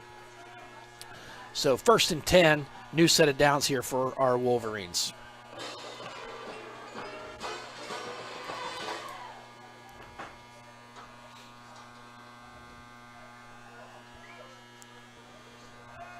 So Gibbons now in a shotgun, 3 wideouts to the left, 1 to the right. Flag on the play, Spadafore around that left side, taken down there nicely by number 4, Austin McBride. Speedy is McBride, 6'2", 195 pounds. Spadafore on the run on that play. Oh, false start. That's going to come back from the line of scrimmage, 5 yards. That'll bring up a 1st and 15. So anyway, we'll say for the Wolverines tonight, and we're kind of looking for silver linings on a blowout Mercy game. Not a lot of penalties that we're seeing from the Wolverine side. Right, just their second one. Just their second one in this game so far.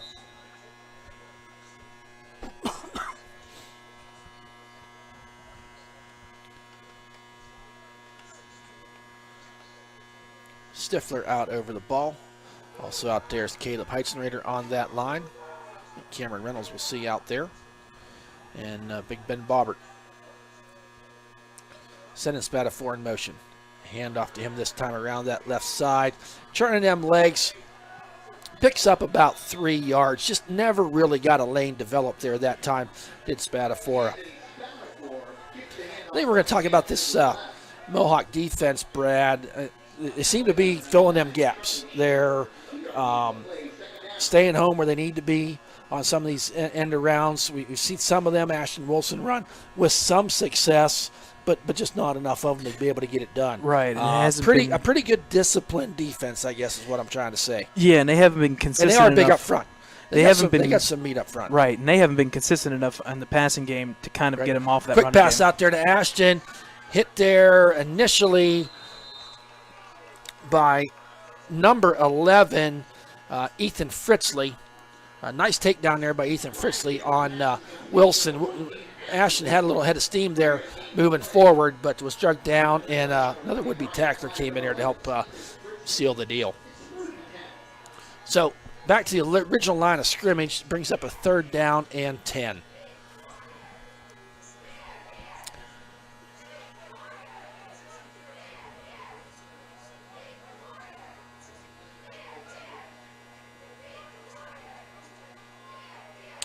Shotgun is Gibbons. Back to pass, looking down the field. Got a little bit of time. Throws the ball down. That ball's intercepted again by number 3. Makes the man miss. He's 45, 25-20. 15-10-5 touchdown. Number 3, Corey Brown. That is his 2nd pick 6 for the night, and that's about the same yardage. He got that ball about the 20-yard line. Flag back there that I saw. Flag on the play. Let's wait to see what that is. As it stands now, what are you calling that, about an 80-yard return? Is it about the 20-yard line? Pretty darn close. I'll find out here on the replay. Watch for that. I'll check that out. Gibbons was back there passing. Had some time. Flushed out of the pocket to the right. Threw it down there. Yep, about the 25-yard line it was taken. But they are walking back this way. So I have a feeling it's going to be after the interception. Maybe an illegal block in the back. Yeah, on that return. A cut block. Here comes the referee. Yeah, so it's after a the holding interception. call after the interception. So that takes the touchdown away, but at the same time, Mohawk gets the ball on their third turnover? Yep. So 1st and 10. That's a 10-yard spot four, foul. actually. That's the second one. Fourth, second half. Fourth one. Yeah, I was thinking fourth that. one.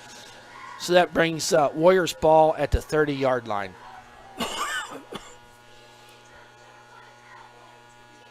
My great friend, Doreen Welsh, her grandson plays here on the team. Every year, she has like these throat lozenges that I get from her. And then I come here tonight and realize there's nobody here. And back to passes Voss, throws it out there to number 11 at the 35-yard line. So, Doreen, if you're listening, I need to hook up with you here this week. Got this little cough I get Not COVID cough. It's just from talking. Don't get all. Yeah. You just about jumped out of your skin. But we're healthy. I just need a little throat lozenge. And credit Carter Lutz on that tackle.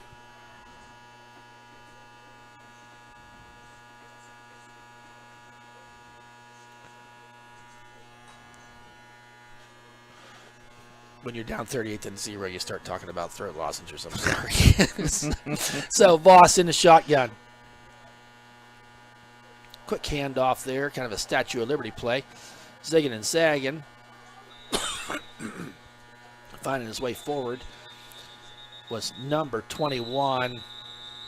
We got an injured player for Mohawk. Down. I think we're just dealing with a cramp. We don't have a number yet for folks listening. But the way they're holding that leg up, I think we're just dealing with a cramp at this point in time. We had a short gain on that play, but the young man appears to be fine. Carter Lutz on that tackle again, but be third down, but it is obviously a cramp. And this year, more than anything, we know the parents aren't in the stands. And what we've always done is, you have someone laying there in pain. It was 99. He is up, walking off on his own power. Charlie Schillingberg. But just something that we've done is take the camera away and just kind of keep you updated on what is going on. If I was, we're trying to be respectful to the young man in pain. At the same time, we want to keep the parents informed of what is going on. I don't know if the Schillingbergs are listening, but your son walked off the field on his own power. It was one of the leg cramps that you often see this time of year in these players. So 3rd and 3, ball is on the 37-yard line. Voss in a shotgun. He goes back to pass. He's being chased all around that right side. Throws the ball down there to number 3 a long way. That's going to be a touchdown. 25-20, 15-10, 5. Number 3, Corey Brown, the speedy senior. Touchdown, Warriors. and another flag. And another flag. That was 63-yard pass from Voss to Corey Brown. And really, Voss was under heavy duress. I mean, he's going to looked like he's going to get sacked. He rolled her out there to the right. And Voss, we said he's kind of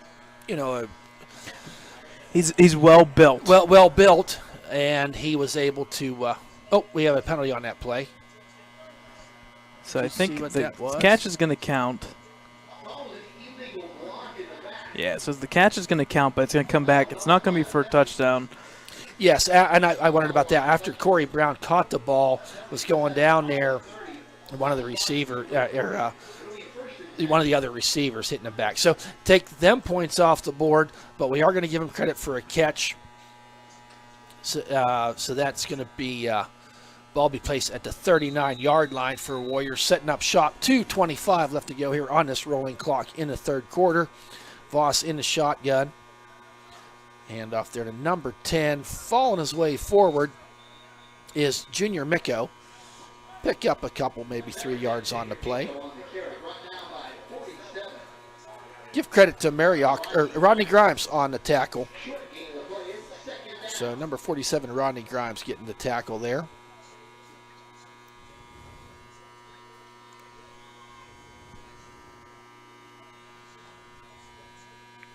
So bring up a 2nd down and 9, ball on a 38-yard line.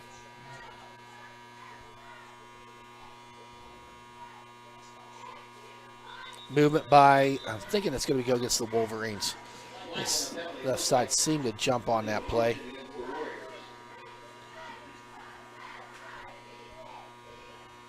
No, it was, I beg your pardon, that was the Warriors.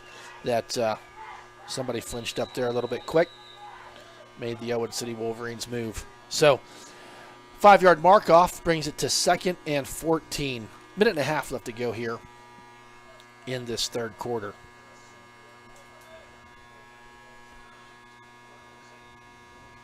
Voss in the shotgun.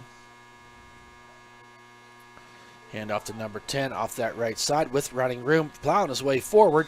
Going to get down to about the 38-yard line. That was number 10, Junior Micko.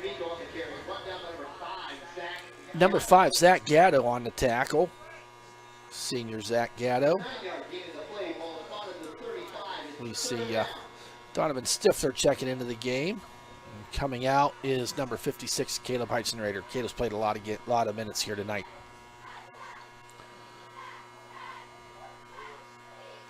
Also out there on that line right now, number 50, senior Andy Vrabel. As I said, Donovan Stifler. Okay, 3rd and 5. Hand off there to number 10, full head of steam forward. Plowing his way. Going to depend upon the spot. I think the way the far judge is walking in, I think we're going to have enough for that first down. Initial burst there by Junior Micko. Number 9, Peyton O'Brien on the stop. Looks like they're going to say he's just short. Yep, they waved him on. They did give it to him. 1 for 1 on the season. So first down. Oh, there we are. We are at the end of the 3rd quarter. Fast moving clock here. It is 38-0. Mohawk Warriors will be right back.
Welcome back, folks, as we start this 4th quarter.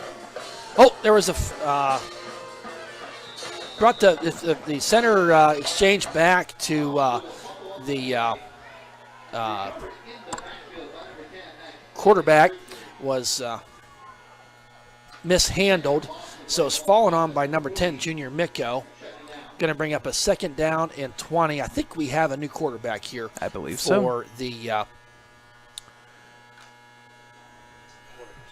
for the Warriors. What is it, number 13? Number 13. We're going to call him Bowden Leslie. Bowden, handoff there to number 10. Driving his way forward. Nice run there by Junior Micko, just plowing his way forward. Picked up about 5 on that play.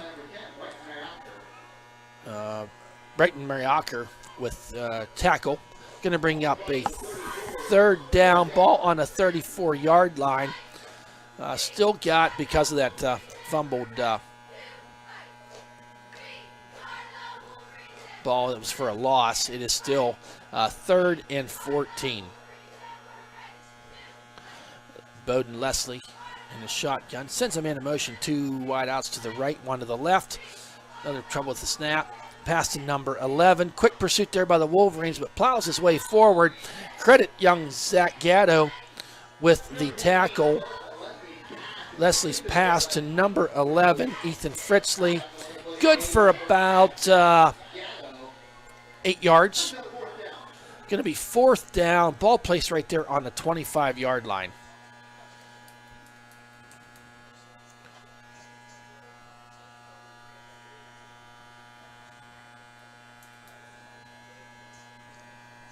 So a 4th and 6 on this rolling clock. Because of the mercy rule, we got 8 seconds on the play clock. We did get a score update between New Brighton and Freedom. New Brighton is up 17-6 on Freedom. Okay, we have a timeout by the Warriors, and that was just a play clock situation. I think we're finding that the Warriors now, we're bringing a lot of them subs coming into the game. And they played, you got to give that first string a lot of credit. They We're efficient on running the ball and even more efficient on passing the ball. So coming up this week, as I said, keep an eye at the ecwolverines.com as well as the YouTube. If you subscribe to the Ellwood City, help me out here, Brad, a second. If you go to YouTube, search Ellwood City Wolverines, yeah, and you subscribe to our channel, you'll get notified every time we go live with a live stream with the sports that we are able and capable to have a live event occurred. And we'll talk about those live sports here after this play. Man in motion for the Warriors. Settles in there on this 4th and 6. Hand off to number 21. We got a stop there by the Wolverines. That's going to be ball over on downs. 21, the ball carrier, Justin Boston. Peyton O'Brien. Give Peyton O'Brien credit with that tackle. So ball over on downs. Wolverines will take over. Ball on the 25-yard line. But the live events you'll be covering, Brad, you're getting out there to see some tennis. Volleyball will be starting up. Yep. The indoor sports are a little bit complicated for us to get out there. We just know that we are doing everything we can, and our athletic director is doing everything we can to get in there for a live feed. Right. And this is, but they're hard on that 25 number. Right. And when you think about how many girls are on 2 volleyball teams, coaches and referees, that's just going to be really hard to do. But we're going to find a way to get a camera in there so you can be able to view the volleyball team via the live feed. Same with junior high girls basketball going on right now. Yeah. Cross country, I am not chasing after a 17-year-old kid. and I still don't have a golf cart, unless somebody wants to volunteer. And Brad does not have a golf cart to chase after him to give a live feed of that. But we do have a direct line with the coaches, and they keep us informed. And we'll do some probably interviews throughout the season, maybe with some of the players. Interviews are even tough with the whole COVID stay away from, And the unfortunate thing about the indoor stuff is that came officially from Whitfields. They're only allowing one cameraman. In this case, one cameraman / streamer / commentator / everything. So the indoor is going to be really tough. We're hoping that we're going to keep you updated on everything that we can. But let's just put it to you this way. We're not able to do as much as we would like to do. Correct. I should say Brad. He gets to all those things. We do have other jobs, so that comes into play as well. All right, new quarterback in there, Ashton Wilson. Playing quarterback. Handoff there to number 24. He broke through. He's at the 45-50. 40 tackled from behind. Kendall Koppus. Kendall Koppus, the freshman, speedy feet. We saw that last week. He went from the 25 to the 35. Almost a 40-yard game. 40-yard run. So brought down from behind. But a big first down, biggest play of the night here for the Wolverines. Little spark here. They're getting beat 38-0. Okay, Ashton Wilson under center. I formation. There's a handoff. I think that was Koppus again.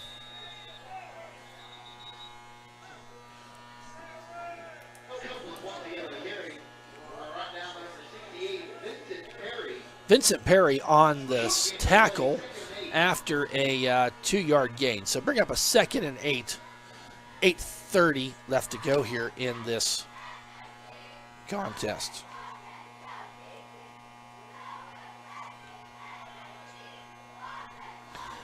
I just got a text that New Brighton game's not in the second half yet. Whew. So Wilson under center. Goes back. Hands up for number 24, Koppus. Not much on that play. He was met by number 62 with authority, William McPherson. He's a freshman, 5'9", 220. Really no gain on that play. Going to bring up a 3rd down and 8 ball on the 34-yard line.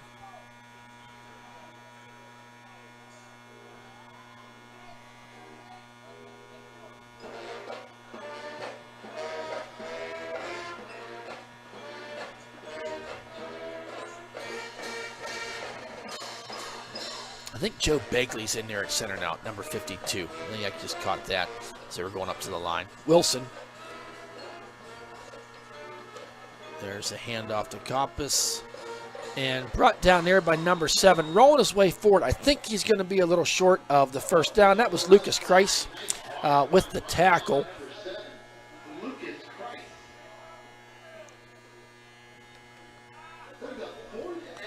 Going to be 4th and 1 for the Wolverines.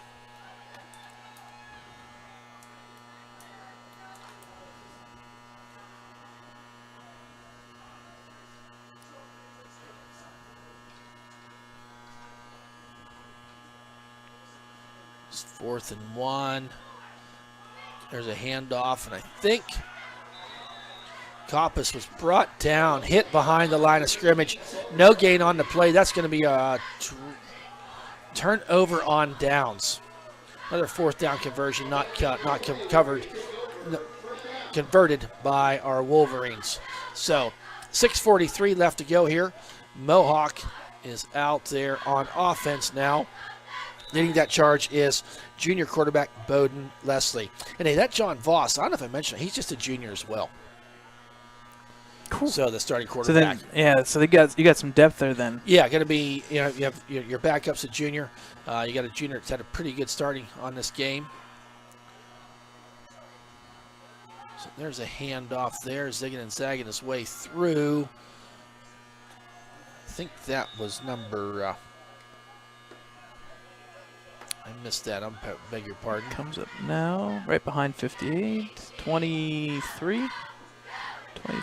22. Okay, Turk Davies.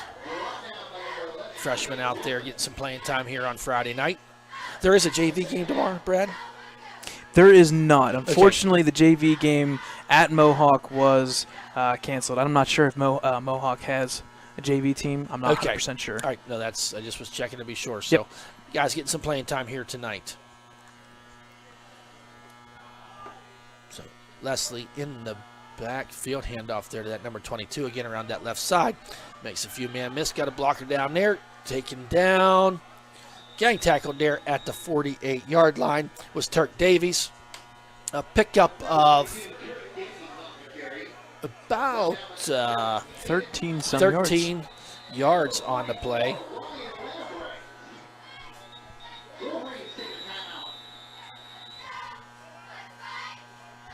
Okay, Wolverines got a timeout with 5:21 left to go here.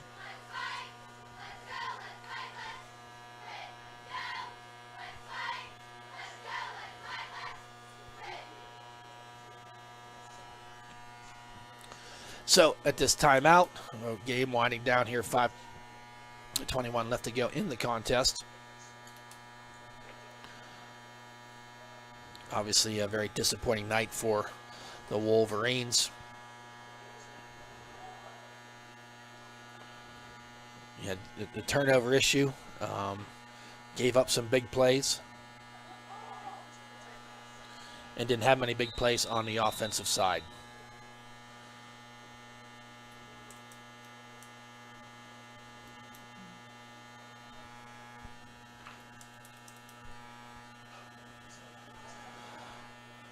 So 1st and 10 for the Warriors.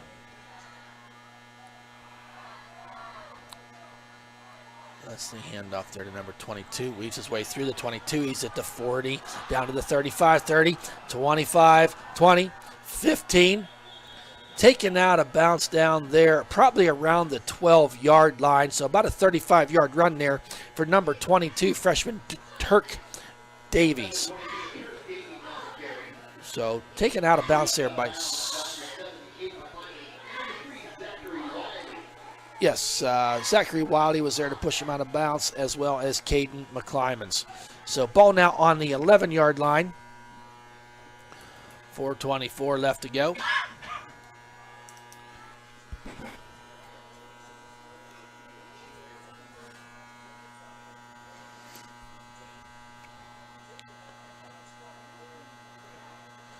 There's a handoff to number 22. Bounces his way outside, but still taken down there at far side of the field. We have a hard time seeing the numbers. Anthony Teolis on the stop. So 22. Turk Davies taken down by 22. Anthony Teolis. So give that no gain on the play. Going to bring up 2nd down and 10.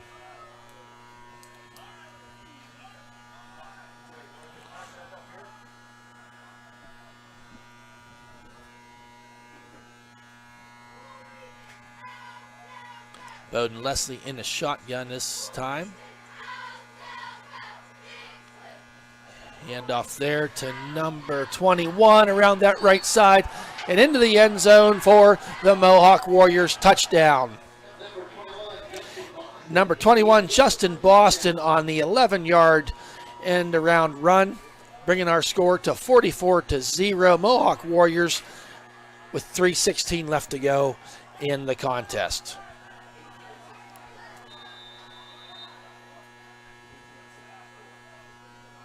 So, Josh Wilkins on for the extra point. He's been perfect tonight. He missed one, but there was a penalty, so right. he got to re-kick it again. Got the re-kick. And he is still perfect on the night. That brings our score to 45-0. Warriors over our Ellwood City Wolverines. Let's take a quick timeout.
Welcome back, folks. Winding up this game here.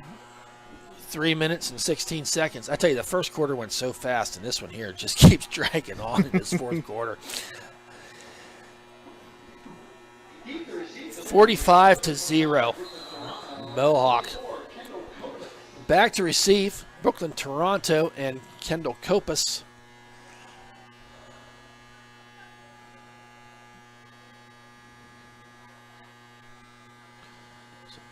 Squib kind of kick taken up by one of the up men, number 50. I think that's Vrabel. He hurdles one guy. He's on a roll. He's at the 50 down to the 45.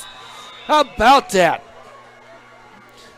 Senior Andy Vrabel picks the ball up in stride, rolls his way forward for about a 25-yard return. Good for Andy. And now 45-0, buddy. Make it happen, and he did. Good for him. I don't know if I've ever seen anybody hurdle that way. Yeah. That was pretty cool. I like that. Pretty good stuff. So I think 3:04. The clock is running. I heard a whistle blow for timeout, but we did mention earlier. We'll get it in quick. If you guys want to put any advertisings on there, advertising about your players, your business, whatever, let Brad Windhorst know on our social media pages what things we run there in the timeout. Ashton Wilson, handoff there to number 25. Cop is taken down by Toronto. number 7. Oh, that was Brooklyn. No, Brooklyn, Toronto. You're pardon. Lucas Kreis made the stop there. Brooklyn really had nowhere to go. Score update for you guys that are following. Big matchup in that 4A conference. Aliquippa and Newcastle. It's Aliquippa at the end of 3, 23-20 now. I'll be darned. Yeah. That would be... that may be Aliquippa's first field goal in forever. That's not a knock, but it is. But that's just history does repeat itself. Yeah. There's a handoff there from Ashton Wilson and number 25. Brooklyn, Toronto, turning them legs forward. Picks up about 6 on the play, does Brooklyn, Toronto. Brooklyn's a junior, 5'8", 130 pounds, but kind of speedy.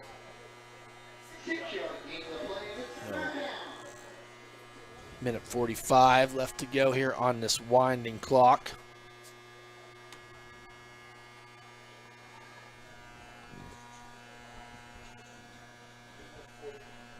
Ashton Wilson under center.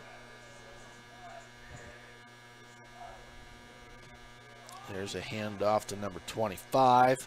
Brooklyn Toronto once again. Hard yards up there. Tackled there by number 54, Gavin Harris. Freshman is Gavin. 5'9", 240. Stocky.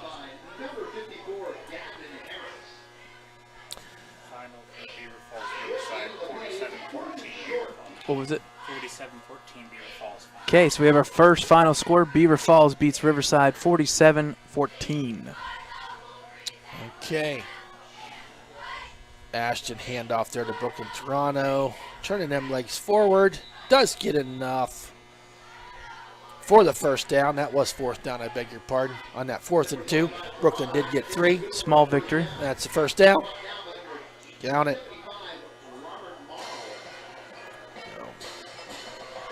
See Ryan Welsh, number 65, out there on the field. Aaron Hobel just coming off the field, number 87. Number 63 is out there. That is Anthony Baird playing on the line. There's Ashton handoff there to Toronto. Makes the first man miss, bounces off of him, and follows his way forward to about the 30-yard line. I think that might do it, folks. We've got 10 seconds left to go in the contest. And I think we're going to call it a game.